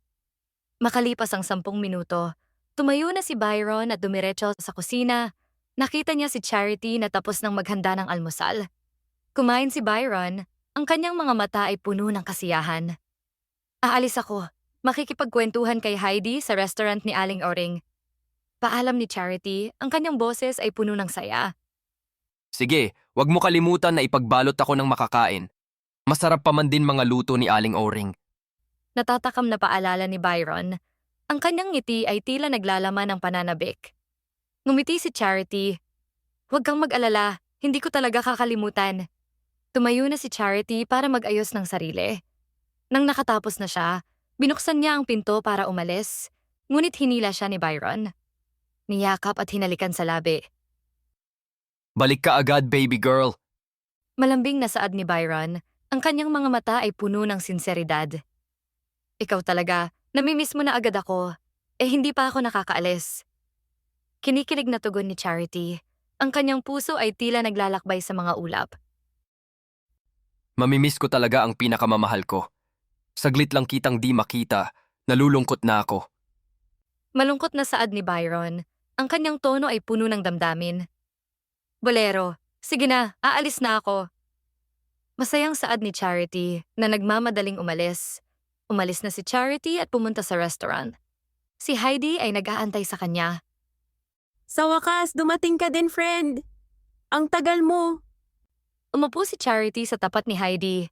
Pasensya na, tinanghali ng gising. Nakangiting saad ni Charity, ang kanyang ngiti ay puno ng kasiyahan. So, how is your love life? Tanong ni Heidi, ang kanyang tono ay puno ng kuryosidad. Kami na ni Byron, sinagot ko siya kagabi. Masayang sagot ni Charity, ang kanyang mga mata ay nagliliwanag sa saya. Kaya ka siguro na late? Diniligan ka na niya kagabi, no? Usisa ni Heidi, ang kanyang ngiti ay puno ng panunukso. Namula si Charity, hindi, nakakapagod lang ang event kahapon sa work. Sagot ni Charity, ang kanyang boses ay tila nagiging mahina sa hiya. Virgin ka pa din. Malakas na sabi ni Heidi. Ang kanyang tono ay puno ng kasiyahan. Tinakpan agad ni Charity ang bibig ni Heidi. Heidi, kalma lang, okay? May tamang panahon para sa pagtatalik. Huwag mo akong madaliin. Sagot ni Charity, ang kanyang boses ay puno ng determinasyon. Umiling-iling na lang si Heidi. Bahala ka, pero pag ayaw mo na kay Byron, ibigay mo sa akin, gagapangin ko agad sa kama yan. Pabirong saad ni Heidi, ang kanyang tono ay puno ng pang-aasar. Loka-loka ka talaga. Natatawang din sabi ni Charity, ang kanyang puso ay puno ng saya. Maya-maya, dumating si Jay. Hi Charity, baka pwede na tayong mag-usap? Pagbaba sakali ni Jay, ang kanyang tono ay puno ng pag-asa. Tumingin si Charity kay Heidi. Mag-usap muna kayo, punta muna ako sa restroom. Sabi ni Heidi, ang kanyang mga mata ay puno ng pag-unawa. Pagkaalis ni Heidi, agad nag-usap ang dalawa. Charity, about sa gulo noon sa bahay mo, di ko sinasadya. Nadala lamang ako ng galit. Patawarin mo ako at mahal kita, Charity. Pagtatapat ni Jay, ang kanyang boses ay puno ng sinseridad. Napailing-iling si Charity. Kailan mo pa nalaman na mahal mo ako? Tanong ni Charity, ang kanyang tono ay puno ng pagkabigla. 7 years ago, nung binatilyo at dalagita pa lang tayo. Sagot ni Jay, ang kanyang mga mata ay puno ng alaala. Bakit di mo agad sinabi sa akin? Tanong ni Charity, ang kanyang puso ay tila naguguluhan. Dahil naisip ko, mas magandang ipagtapat sa'yo pag may ipon at maganda na akong trabaho. Naisip ko, just in case na gusto mo agad magpakasal once na maging tayo, ready na ako financially. Sagot ni Jay, ang kanyang tono ay tila puno ng pangarap. Huminga ng malalim si Charity. Hey, ba't ngayon pa nahuli ka na? May kasintahan na ako at mabilis siya. Sagot ni Charity, ang kanyang boses ay puno ng panghihinayang. Nagulat si Jay, pero alam niyang wala na siyang magagawa. Naiintindihan ko, pero pag iniwan ka niya at single pa din ako, lalapitan kita at liligawan. Sagot ni Jay, ang kanyang boses ay puno ng determinasyon. Jay, salamat sa pangunawa. Malungkot na saad ni Charity, ang kanyang damdamin ay tila nasasaktan dahil sa awa kay Jay. Nang bumalik si Heidi, nagpaalam na si Jay at patuloy na nagkwentuhan ng magkaibigan. Sa apartment ni Charity, makalipas ang 1 buwan na relasyon ni Byron at Charity, patuloy pa rin ni Charity na nakikita si Byron na tinitingnan ang buko ng bulaklak na di malanta-lanta at medyo lumaki ito kaysa dati. Niyakap ni Charity si Byron mula sa kanyang likuran. Byron, naobserbahan ko, palagi mong tinitingnan ang buko ng bulaklak. Anong mayroon sa bulaklak na yan? Nagtatakang tanong ni Charity, ang kanyang tono ay puno ng pag-aalala. Hinawakan ni Byron ang kamay ni Charity ng mahigpit at buong pagmamahal. Maniniwala ka ba sa lahat ng sasabihin ko? Malungkot na tanong ni Byron, ang kanyang mga mata ay puno ng duda. Oo, maniniwala ako sa'yo. Kasintahan kita. Ikaw ang lalaking aking pinakamamahal. Determinadong sagot ni Charity. Ang kanyang puso ay puno ng tiwala. Ngumiti si Byron at huminga ng malalim. Ang buko ng bulaklak na iyan ang susi para makauwi ako sa amin. Charity, hindi ako taga dito sa mundo mo, taga ibang daigdig ako. Pagtatapat ni Byron, ang kanyang boses ay puno ng takot at pag-asa. Naniniwala ako kaya pala wala kang records or data at di ito mahanap ng mga pulis ay dahil taga ibang mundo ka. Paano ka ngayon makakauwi sa pamamagitan ng buko ng bulaklak na yan? Tanong ni Charity, habang mahigpit ang yakap kay Byron, ang kanyang puso ay tila naglalaban sa takot at pag-asa. Charity, sa oras na bumukadkad ang bulaklak, yun na ang oras na makakauwi ako sa daigdig ko. Ang sakit-sakit, natatakot akong iwan ka at di na ako makabalik sa'yo. Malungkot na saad ni Byron, at tumulo ang luha niya, ang kanyang puso ay tila napupuno ng sakit. Ang misyon ko para bumukadkad ang bulaklak ng pag-ibig ay umibig at ibigin. Noong una, determinado akong umuwi dahil wala akong nararamdamang pagmamahal. Hindi masakit, pero ngayon, sa bawat oras na makita ko ang buko ng bulaklak, dinudurog ang puso ko. Ayoko nang bumalik sa mundo ko. Punong-puno ng lungkot na saad ni Byron, lumuha na rin si Charity, ang kanyang puso ay tila naglalakbay sa mga alaala. I am so sorry, Charity. Ayaw kitang saktan. Ayaw kitang gamitin. Ang sakit-sakit. Panaghoy ni Byron, ang kanyang tono ay puno ng lungkot at takot. Shh! Shh! Tahan na, huwag ka nang umiyak. Ang tapang mo nga eh. Mag-isa mong hinarap at dinala itong problema na ito. Biruin mo, Andito ka sa mundong estranghero sa'yo, mag-isa, walang pamilya, walang kaibigan, walang kakilala, pero ito ka, patuloy na lumalaban at nabubuhay. Hindi ako galit sa'yo kung noong una ay hinangad mong makauwi. Dahil ganoon din ang gagawin ko kung ako ang nasa kalagayan mo. Tugon ni Charity, ang kanyang mga mata ay puno ng pangunawa. Humarap si Byron kay Charity at niyakap siya. Charity, salamat sa iyong pangunawa. Talagang kaibuti ng iyong puso. Ang swerte ko at pinili mo akong mahalin. Mahal na mahal kita. Hindi ko makakayanan ito pag wala ka. Buong pagmamahal na sabi ni Byron, ang kanyang boses ay puno ng sinseridad. Mahal na mahal din kita, Byron, at di ito basta-basta mawawala kahit nasa ibang mundo ka na. Malambing na tugon ni Charity, at sila ay naghalikan ng mainit, ang kanilang mga puso ay tila nagsasama sa isang bagong simula. Kinabukasan, si Charity ay bumisita sa bahay ni Heidi at doon naghuramentado. Heidi!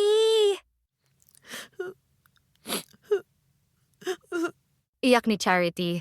Ang kanyang boses ay puno ng lungkot at pangungulila. Bakit? Anong nangyari, friend? Nang babae na ba si Byron? Tanong ni Heidi. Ang kanyang tono ay puno ng pag-aalala. Hindi, pero siya ay taga-ibang mundo at nalalapit na ang pag-alis niya. Mawawalan na ako ng kontak sa kanya at di na kami makakapag-usap kahit kailan. Sagot ni Charity habang humihikbi. Ang kanyang mga mata ay puno ng luha. Nilalagnat ka ba? Totoo ba yung mga sinasabi mo? Gulat at tanong ni Heidi. Ang kanyang mukha ay naging seryoso. Hindi ako nilalagnat at totoo ang sinasabi ko, kaya wala siyang record dahil hindi siya taga dito. Umiiyak na saad ni Charity. Ang kanyang damdamin ay tila nag-aalab sa sakit. Teka, may nangyari na ba sa inyo at nabuntis ka ba niya kaya ka nag-iiyak ng grabe?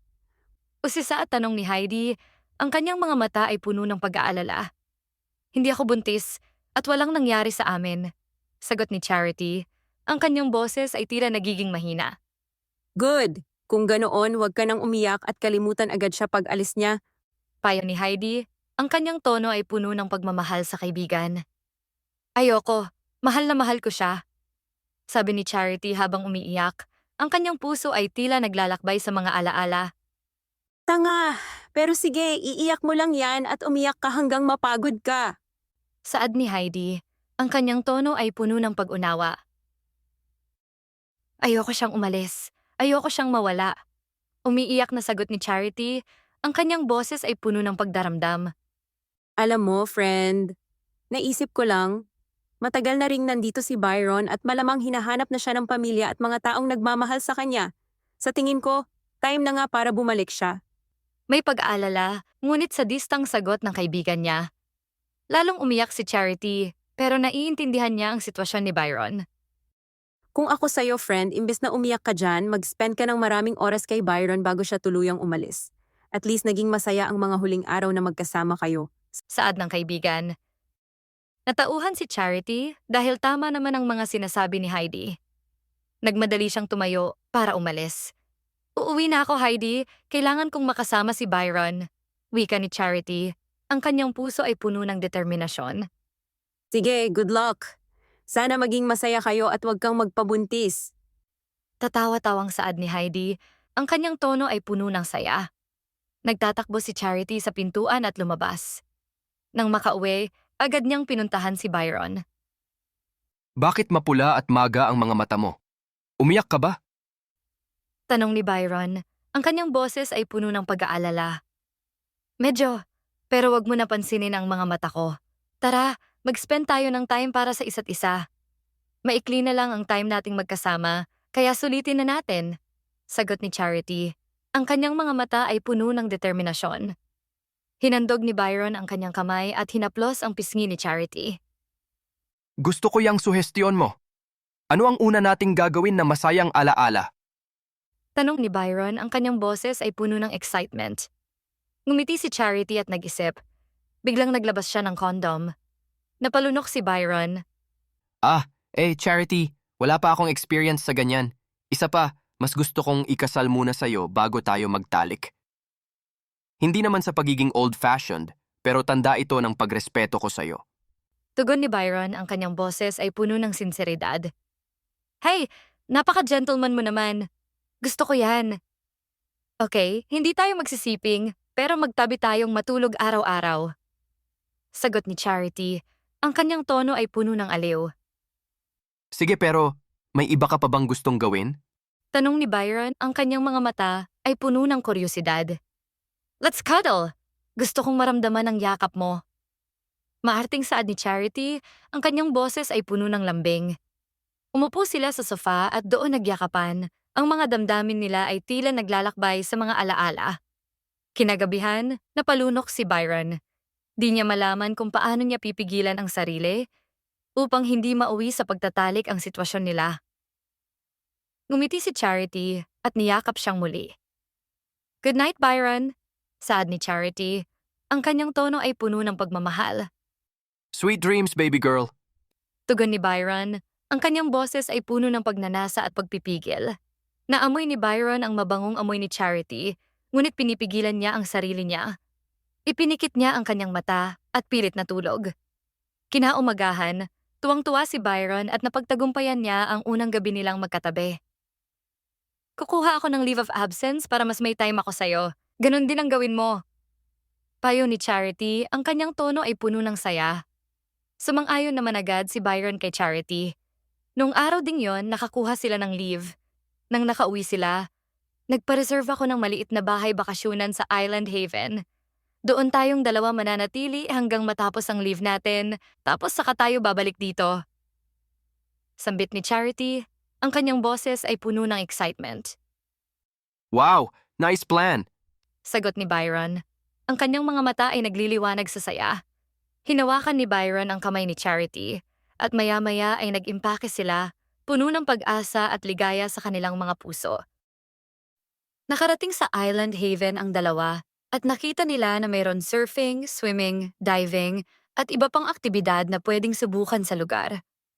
Kumain din sila ng iba't ibang pagkain na mayroon sa lugar, at habang kumakain sila, may lumapit na isang babae at ipinakita ang kanyang ID na nagpapatunay na tauhan siya ng mayor sa lugar. Magandang araw po. Ako po ay isang tauhan ng mayor at naghahanap ng mga magkasintahan. Si mayor po ay may libreng kasal na nais ihandog sa mga gustong magpakasal simula bukas hanggang sa 1 linggo. Kung nais niyo pong magpakasal, ay magparehistro po kayo sa opisyal na website ni mayor at pumunta lang po kayong dalawa sa venue sa araw ng kasal mula 1:00 ng hapon hanggang 4:00 ng hapon. Ito po ang address ng venue. Kung may katanungan kayong dalawa, pwede po kayong magtanong. Sad ng babae, ang kanyang tono ay puno ng sigla. Nagkatinginan si Byron at Charity, tapos tumingin sila sa babae. Salamat sa alok mo na libreng kasal. Wala naman kaming katanungan at nasabi mo naman lahat, pati ang address na paggaganapan ng kasal. Pag-iisipan muna namin ang alok mo. Salamat uli. Masayang saad ni Charity, ang kanyang boses ay puno ng pag-asa. Hinawakan ni Byron ang kamay ni Charity ng mahigpit, tila nagsasabi na, Tara, magpakasal tayo. ngunit di niya mabigkas ang mga salitang iyon dahil alam niyang aalis na siya at di na sila kailanman magkikita pa. Para bang may humaplos sa puso ni Charity at naramdaman ang nais sabihin ni Byron. Pakasal tayo sa susunod na bukas. Imbitahan muna natin sina Heidi at Mama. Wika ni Charity, ang kanyang boses ay puno ng determinasyon. Imbitahan ang mama mo? Napatawad mo na ba siya at bati na kayo? Nagtatakang tanong ni Byron, ang kanyang tono ay puno ng pag-aalala. Hindi pa kami bati ni Mama at di ko pa siya napapatawad. Pero lately, madalas niya akong binibisita sa trabaho at pinorotektahan niya ako laban sa gustong manghold up sa akin. Nakatutok ang baril sa akin, pero humarang si Mama. Buti na lang di naiputok ang baril at natulungan agad kami ng pulis. Kaya nais kong bigyan siya ng pagkakataon na patunayan kung mahal niya ako at para malaman kung kaya ko pa ba siyang patawarin. Kwento ni Charity, ang kanyang boses ay puno ng emosyon. Kailan nangyari ang holdapan at ba't di mo nakwento sa akin? Gulat at nag-alala na tanong ni Byron. Ang kanyang mga mata ay naglalaman ng pag-aalala. Nangyari ang holdapan last week nung nagtatrabaho ako. Di ko kinuwento sa'yo kasi ayokong mag-isip at mag-alala ka pa. Okay naman ako. Sagot ni Charity. Ang kanyang tono ay puno ng katotohanan. Kahit na, dapat sinabi mo pa din sa akin kasi mahal kita at ako ay iyong kasintahan. Nagtatampo na saad ni Byron. Ang kanyang mga mata ay puno ng takot na mawala si Charity. Sorry na, please. Di ko na uulitin. Magsasabi na ako sa'yo ng mga nakakatakot na nangyari sa buhay ko. Nakikiusap na sad ni Charity. Ang kanyang boses ay puno ng pagsisisi. Ngumiti si Byron. Masaya akong ligtas ka. Kung magkakasundo kayo ng mama mo at wala na ako, mas mapapalagay ang loob ko kasi may mag-aalaga sa'yo. Buong pagmamahal na sambit ni Byron, ang kanyang puso ay puno ng sinseridad. Hindi mo pa nasasagot ang tanong ko, pakakasal na tayo? Oo o hindi? Seryosong tanong ni Charity, ang kanyang mga mata ay puno ng pag-asa. Oo, papakasal ako sa'yo, Charity. Masayang sagot ni Byron sabay halik sa labi niya. Ang kanilang mga puso ay tila naglalakbay sa mga ulap ng pag-ibig. Nang sumunod na araw, walang ginawa ang dalawa kundi maghanap ng mga damit na susuotin nila para sa kanilang kasal kinabukasan. Nag-enjoy ang dalawa sa kakasukat ng iba't ibang klase ng damit pangkasal. Bakit kahit anong isuot mo ay bagay na bagay sa'yo? Sobrang ganda mo pa rin. Masayang tanong ni Byron, ang kanyang mga mata ay puno ng paghanga. Dahil maganda talaga ako, bagay din sa'yo ang mga sinukat mo. May napili ka na? Tanong ni Charity, ang kanyang tono ay puno ng pananabik. Oo, tara at bayaran na natin ang damit para makakain na tayo. Gutom uli ako. Sagot ni Byron, ang kanyang boses ay puno ng kasiyahan. Natawa na lamang si Charity sa katakawan ni Byron ngayong araw. Kinahapunan dumating si Heidi at ang ina ni Charity para sa kasal nila kinabukasan. May daladalang regalo si Georgia para sa dalawa, samantalang si Heidi sarili lang ang dala. Hey, di na ako nakahanap ng pang-gift. Biglaan ang imbita nyo. Sad ni Heidi, ang kanyang tono ay pagod. Ayos lang, Heidi. Ang mahalaga nandito ka. Sagot ni Byron, ang kanyang ngiti ay puno ng pasasalamat. Kinuha ni Charity ang regalo ng kanyang ina. Salamat, Mama. Naiilang na sagot ni Charity, ang kanyang boses ay puno ng pag-asa. Walang anuman, anak. Kung may kailangan pa kayo sa kasal nyo, sabihin nyo lang, si Mama na ang bahala. Masayang sabi ng nanay ni Charity. Ang kanyang mga mata ay puno ng pagmamalasakit. Ngumiti si Byron at pansin na pansin kung paano asikasuhin ni Georgia si Charity. Dumating na ang gabi at di makatulog si Byron at Charity, sabik na sabik sa kanilang pag-iisang dibdib sa susunod na araw. Kabukasan, si Byron ay bihis at nakahanda na habang si Charity ay inaayusan ni Heidi at ng kanyang ina. Ang mga ngiti at tawanan ay pumuno sa kwarto, habang ang mga kamay ni Heidi ay abala sa pag-aayos ng buhok ni Charity.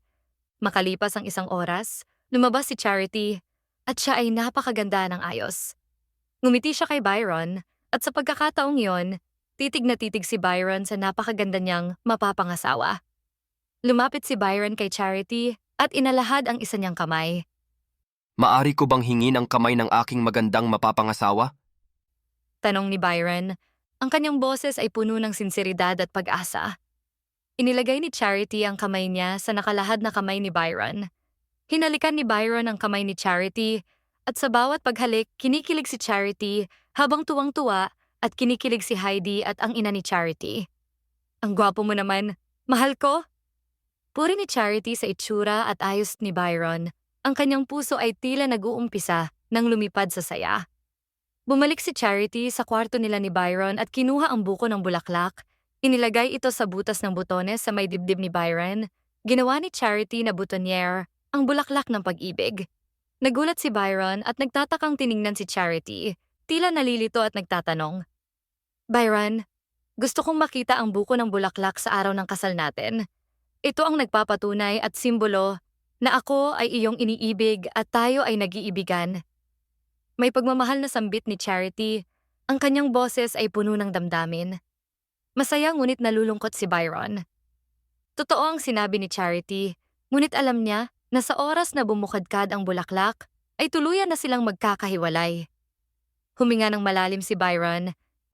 Tara na, Charity. Baka malate tayo sa kasal natin. Saad ni Byron na pilit pinapasaya ang kanyang tinig. Pumunta na si Charity, Byron, Heidi, at ang ina ni Charity sa venue ng kasal. Isang pares ng magkasintahan lang kada 30 minuto ang pwedeng pumasok sa venue para ikasal ni Mayor at nakapagparehistro sila nung isang araw pa. Maligayang pagdating. Ang gaganda ninyo namang bata. Masayang bati ng Mayor sa kanila, ang kanyang ngiti ay tila nagdadala ng liwanag. Magandang hapon, Mayor. Sad ng 4 sa Mayor, ang kanilang boses ay puno ng pag-asa. Tiningnan ng Mayor ang pangalan ni Byron at Charity sa papel. Bago natin simulan ang pag-iisang dibdib ninyong dalawa, kayo bang dalawa ay sigurado na sa inyong desisyon na magpakasal? Nasa edad na kayo pero masyado pa kayong mga bata at kailangan kong masigurado na walang pag-aalinlangan ang desisyon nyo dahil hindi ito biro. Saad ng Mayor, ang kanyang tono ay puno ng responsibilidad. Mayor, siguradong sigurado ako. Handa akong gawin ang lahat, mapasaya ko lang ang aking iniibig. Determinadong sagot ni Byron, ang kanyang boses ay puno ng sinseridad. Hindi na magbabago ang desisyon ko. Gusto kong makasama ang lalaking mahal ko habang ako ay nabubuhay. Mayor, kung nag-aalala ka na mabuntis agad ako ng maaga at iyon ang simula ng aming pagkakawatak, huwag kang mag-alala. Plano naming dalawa na magsama ng matagal ng walang anak. Mag-aanak lang kami pag ramdam namin na ready na kami. May contraceptives naman para hindi ako mabuntis. Determinado at paniguradong sagot ni Charity, ang kanyang mga mata ay nagliliwanag sa tiwala. Natawa ang Mayor sa sagot ni Charity. Sige, dahil determinado naman kayo, simulan na natin ang kasalan. Masayang tugon ng Mayor, ang kanyang ngiti ay puno ng kasiyahan. Nagtinginan si Byron at Charity. Ang saya sa kanilang mga mata ay di matatawaran. Ikaw, Byron, 19 na taong gulang, tinatanggap mo ba si Charity bilang iyong asawa sa hirap at ginhawa ng buhay? Tanong ni Mayor. Totally. Mayor, tinatanggap ko ng buong puso, isip at kaluluwa. Masayang-masayang sagot ni Byron. Ang kanyang tinig ay puno ng kasiyahan. Ikaw, Charity, 22 taong gulang, tinatanggap mo ba si Byron bilang iyong kabiyak sa lungkot at saya ng buhay? Tanong ng Mayor, ang kanyang tono ay puno ng sinseridad. Yes, Mayor.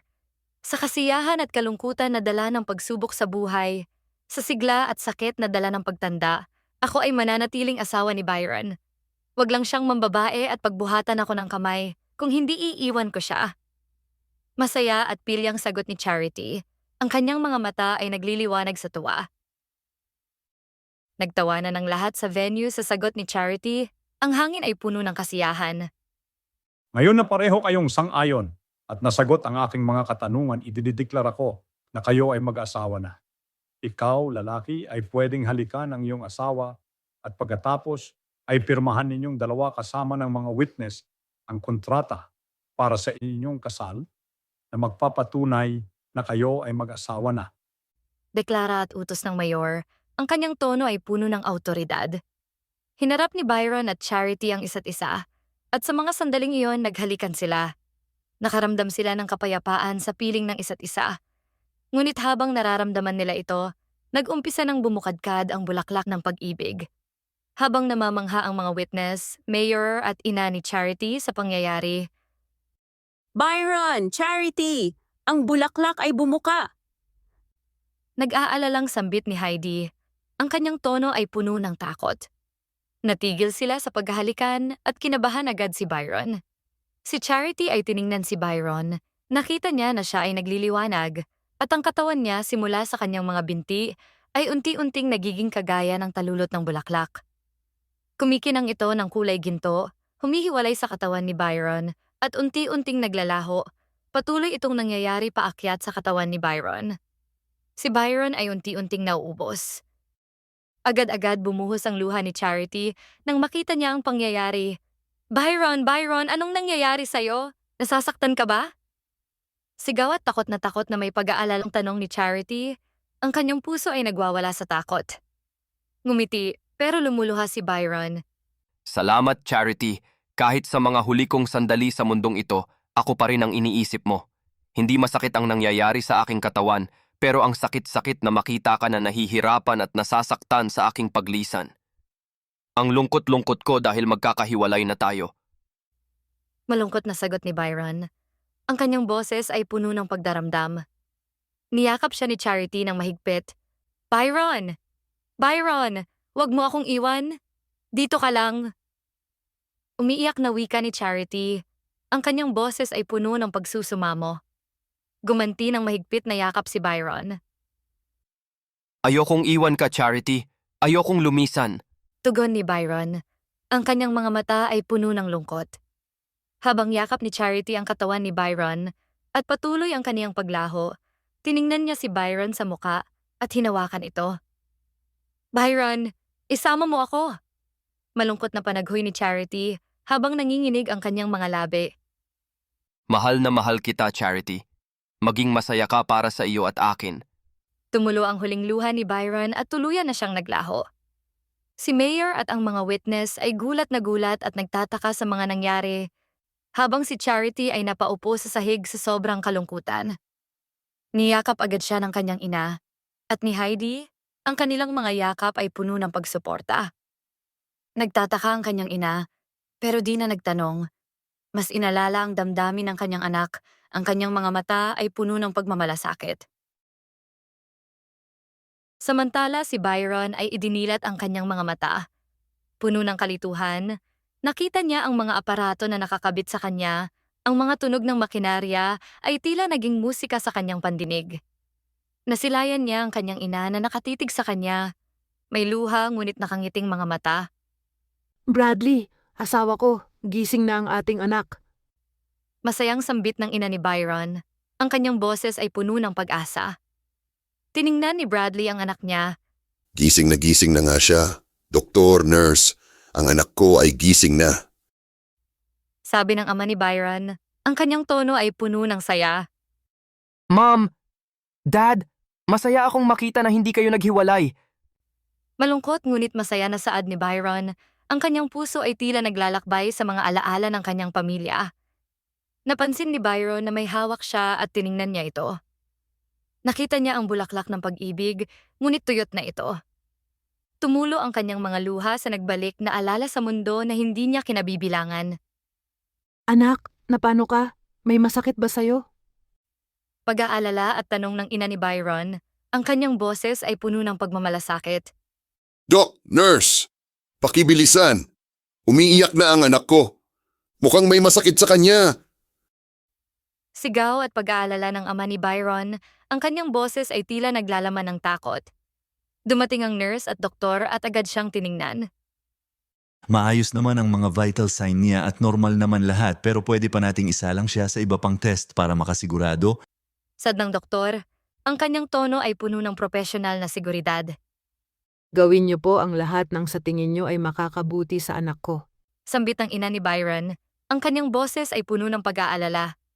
Makalipas ang ilang araw sa hospital, Mom and Dad, napansin ko lang, di na kayo nag-aaway. Bakit? tanong ni Byron, ang kanyang tono ay puno ng pagtataka. Dahil noong comatose ka, pinangako namin sa iyo na sa oras na mawala sa panganib ang buhay mo, di na kami mag-aaway. At sa paggising mo, lalo naming mamahalin ang isa't isa. Sagot ng ama ni Byron, ang kanyang boses ay puno ng sinseridad. Tinupad iyon ng daddy mo? Di niya ako inaaway noong nawala na sa panganib ang buhay mo. At ngayon nagising ka na, masayang masaya kami. 5 buwan kang tulog. Sagot ng ina ni Byron, ang kanyang tono ay puno ng pagmamalasakit. Napansin lang namin, simula nang nagising ka, palagi kang malungkot at natutulala. May problema ba, anak?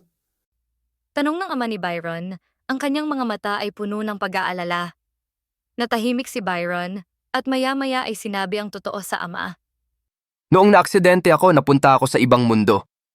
Nakakilala ako ng isang napakagandang babae na nagligtas sa akin.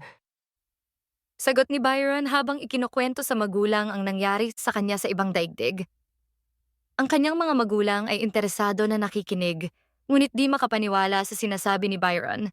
Sa tingin nila, ito ay panaginip lang ng kanilang anak.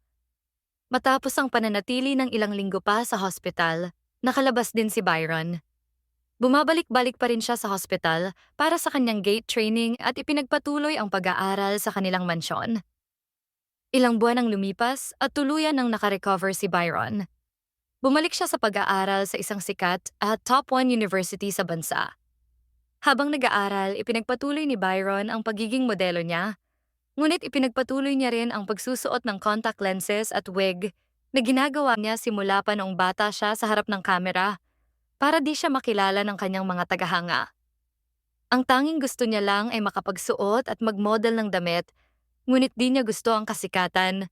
Di gaya ng kanyang ama na sikat na modelo at gusto ang tinatamasang kasikatan. Makaraan ng 3 taon, si Byron ay nakagraduate at kasalukuyang nasa 23 taong gulang. Sa mansion, Kamusta na si Byron? Ano ang ginagawa niya? tanong ng ama ni Byron. Ang kanyang tono ay puno ng pag-aalala. Ayon, palagi pa ding tinitingnan ang tuyot na bulaklak na palagi niyang tinatago at iniingatan. Sagot ng ina ni Byron, ang kanyang boses ay tila naglalaman ng lungkot. Paano ba tayo magkakaapo niyan balang araw? Mukhang hanggang ngayon, may tama pa rin siya sa babae sa panaginip niya. Saad ng ama ni Byron, ang kanyang tono ay puno ng pag-aalala. Mayroon akong ideya. Bakit di tayo magbakasyon ng 1 buwan sa isang bansang nakuha ang kanilang kalayaan 2 years ago? Balita ko, mayaman ang bansang iyon dahil tinulungan sila ng kapitbahay nilang bansa habang sakop pa sila nito at marami doong magagandang view. Ito ay malayong malayo sa mga regular na bansa na alam natin. Sabi ng ina ni Byron, ang kanyang mga mata ay puno ng pag-asa. Sige, payag ako dyan nang makapag-relax naman si Byron. Baka doon pa siya makakilala ng babaeng magugustuhan. Masayang sagot ng ama ni Byron, ang kanyang tono ay puno ng positibong pangarap. Sinabi nila ito kay Byron, at kahit ayaw niya, napilitan siyang sumama dahil nagdrama ang mga magulang niya. Dumating na ang araw na si Byron at pamilya niya ay nagbakasyon sa ibang bansa. Pagkalapag ng eroplano, bumaba sila at dumiretso sa isang first-class hotel na tutuluyan nila. Nang mailagpag na at may ayos ang gamit nila sa kanilang kwarto, Mom and Dad, lalabas muna ako. Gusto kong maglibot-libot.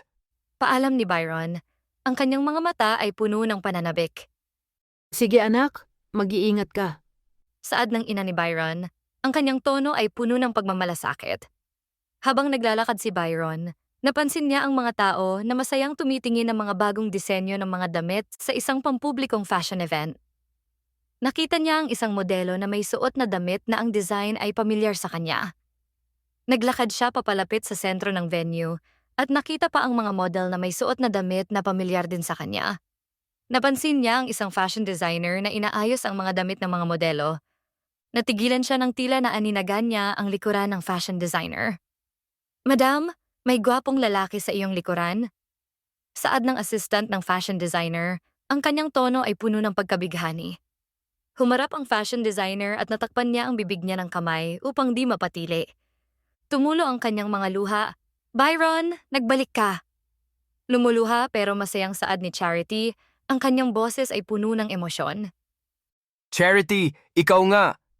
Sabik na saad ni Byron, ang kanyang puso ay tila naglalakbay sa mga alaala ng kanilang nakaraan. Madali siyang lumapit kay Charity at hinaplos ang kanyang mukha.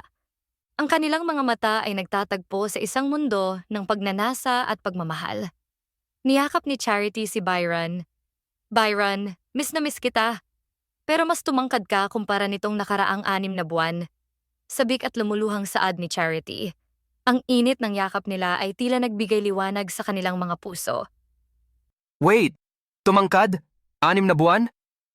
Charity, mag-4 na taon na tayong di nagkita at 23 years old na ako ngayon. Paliwanag ni Byron, ang kanyang tono ay puno ng pagkalito. Hindi, Byron, 6 na buwan pa lang ang nakakalipas simula nang huli tayong magkita at mag-23 pa lang ako next month. Teka, 23 ka na? Di ba 19 na taong gulang ka lang? Paliwanag, pakikipagtalo, at pagtataka ni Charity, ang kanyang mga mata ay nagliliwanag sa pagkagulat. 19 years old ako noong una tayong nagkita at 22 ka pa din noon at mas maliit ako noon kaysa ngayon. Ibig bang sabihin nito naglakbay ako sa panahon?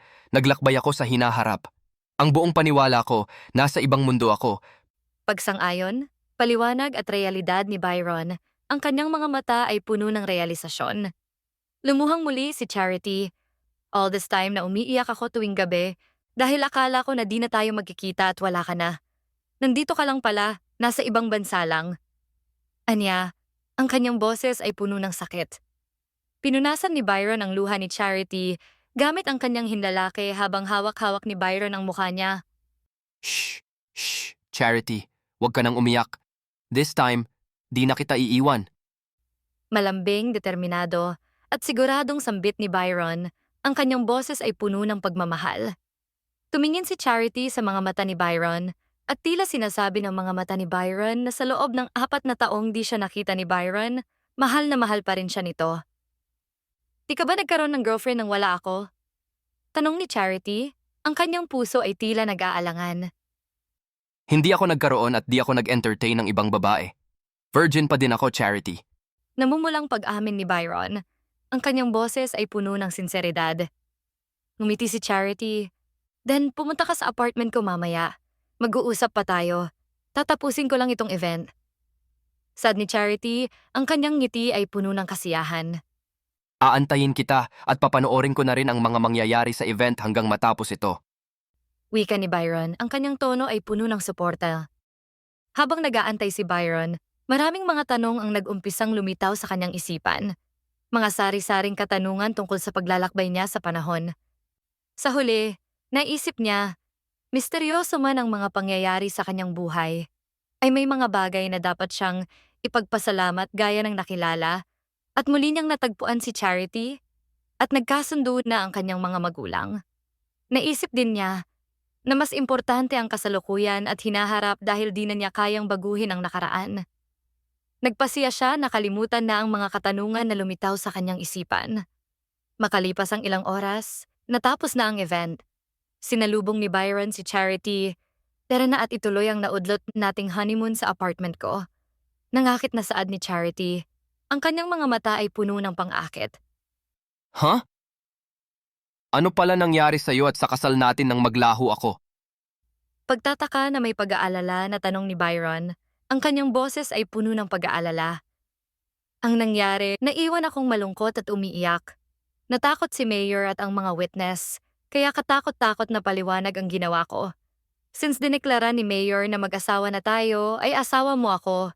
Pero wala tayong papel dahil di ka nakapirma sa ating marriage certificate, kaya walang bisa ang kasal natin. Kwento ni Charity, ang kanyang tono ay puno ng lungkot.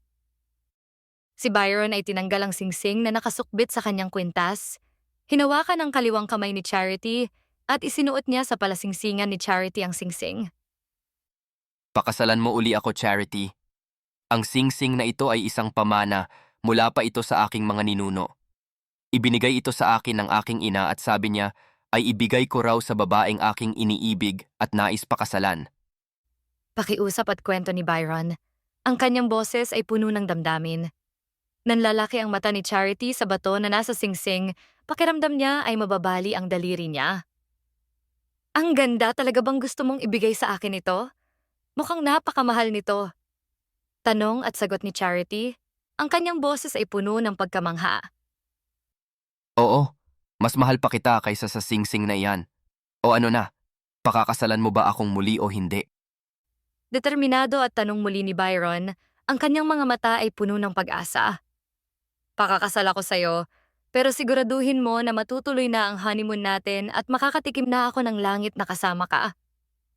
Masayang ngunit ng akit na sambit ni Charity, ang kanyang boses ay puno ng pangarap. Ngumiti si Byron. Ikaw talaga. Sabik na sabik sa aking pagkalalaki. Namumulang sagot ni Byron. Ang kanyang ngiti ay puno ng pagkaaliw. Ngumiti ng pilya si Charity. Yung lang naman ang pinapangarap kong matikman. Siguradong masarap yan. Namumula at malanding sabi ni Charity, ang kanyang tinig ay puno ng pang-akit.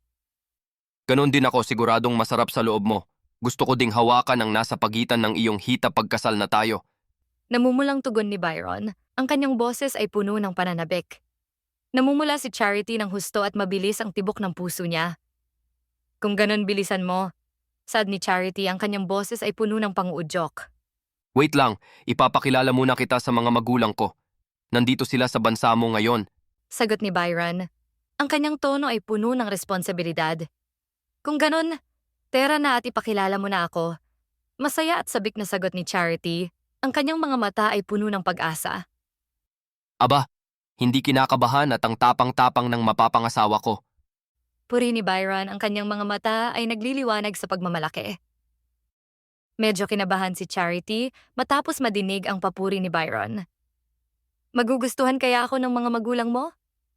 Tanong ni Charity, ang kanyang boses ay puno ng pag-aalinlangan. Oo naman, mababait sila. Isa pa, kung hindi ka nila magustuhan, walang makakapigil at papakasalan pa rin kita. Determinadong sagot ni Byron. Ang kanyang boses ay puno ng tiwala. Naghalikan ang dalawa at pagkatapos ay naghawak kamay. Masaya at sabay silang naglakad patungo sa hotel kung nasaan ang mga magulang ni Byron. Habang nagkukwentuhan, punong-puno sila ng pag-asa at pag-ibig. Wakas! Marami pong salamat sa inyong pakikinig at sa mga nag-subscribe. Ngayon po ay may 22 subscribers na ang Bonded Tales. Patuloy niyo lang pong ipakita ang inyong pagsuporta sa pamamagitan ng pag-subscribe, like, comment, at share. Sana po ay magustuhan niyo ang huling hirit ng Petals of Love cast na pinamagatang Bonded Quick Takes. Magandang araw mga kaibigan. Welcome sa ating espesyal na panayam sa cast ng Talulot ng Pag-ibig. Para akong bulaklak na biglang namukadkad. Excited at ready to give you all the feels. Tara, simulan na natin. Brian, ano ang pinakagusto mo sa pelikula? You know, I gotta say, my favorite has to be that fighting scene between me and Clarkson. Jay. Even though, let's be real, in reality, he'd probably just squeeze me with his big build. But hey, I really enjoyed how it turned out. Whoa. Brian, kahit mas maliit ang katawan mo kaysa sa akin, nagulat ako sa lakas mo. Kailangan ko na talagang matuto ng technique sa paglaban, ha? Pero ayos lang. Sinabi ko naman sa'yo na huwag kang magpigil. Mukhang mali ang pagtantiya ko sa lakas mo. Pero sa totoo lang, kahit na si Trevon ang dapat nasa papel na to, nagustuhan ko talaga ang karakter ni Jay. Natutuwa ako sa mga eksena niya. Grabe Clarkson! Mukhang dapat mag-enroll ka sa martial arts class. Pero seriously, ang ganda ng kombinasyon ninyong dalawa. Parang mga bata na nag-aagawan sa huling piraso ng candy. Brian, mukhang masyado kang nasanay sa mga brawls. Kung ganito ka lang kalakas sa totoong buhay, sigurado akong magiging champion ka sa lahat ng laban. Pero baka sa mga halik ni Hart, ka matalo. Pero sa totoo lang, aminin nyo na, sa labanan at sa pagmamahalan, mukhang pareho kayong champion. Tapos na ang laban, pero ang tunay na laban ay nasa puso nyo. Melody, kumusta ka naman? Ano ang pinakagusto mo? Para sa akin, ang pinakamaganda ay ang eksena kung saan iniwan ni Heidi ang aking character, si Hart. Noong kailangan niya ng tulong sa mga bayarin sa ospital ni Byron, para bang tinuturuan ko ang kaibigan ko na may limitasyon ng pagtulong. Minsan, maaari kang masira o mabuo nito. Malakas ang mensaheng yon, Melody. Ipinakikita nito kung paano ang tough love ay maaaring maging pinakamagandang uri ng pagmamahal. Hart, kumusta ka na? Ano ang pinakagusto mo? Gusto ko talaga ang mga eksena kung saan pinili ng aking karakter na si Charity na tumulong at magligtas ng buhay, kahit na mangangahulugan ito ng pagkawala ng malaking halaga ng pera. Naiintindihan ko siya. At nagustuhan ko rin ang paglalandian ni na Byron at Charity. Ito ang unang beses na gumawa ako ng pelikula at kinikilig ako sa eksena ni na Charity at Byron. Oh, gusto ko yan. Talagang ang lakas ng chemistry ninyong dalawa, nakakakilig. Yeah, it's not just the thrill of acting, it's the thrill of having Hart as my co-star. Oh, Brian, you really know how to make a girl blush. Working with you has been an absolute dream. Parang bawat eksena ay may sprinkle of magic. Ang sweet nyo namang tingnan. Pagkakaguluhan kayo ng mga langgamnan. Sa tingin ko ay perfect match kayo on and off screen. At dito na nagtatapos ang ating espesyal na panayam. Maraming salamat sa ating mga kahanga-hangang guest. Sana'y natutunan nyo na sa pag-ibig, hindi lang lakas ang kailangan din ang tamang diskarte. At sa mga manonood, salamat sa pagtutok. Ako si Maeve. ang inyong host sa panayam na pinamagatang Bonded Quick Takes. Hanggang sa susunod at huwag kalimutan, sa pag-ibig, laging handa sa laban.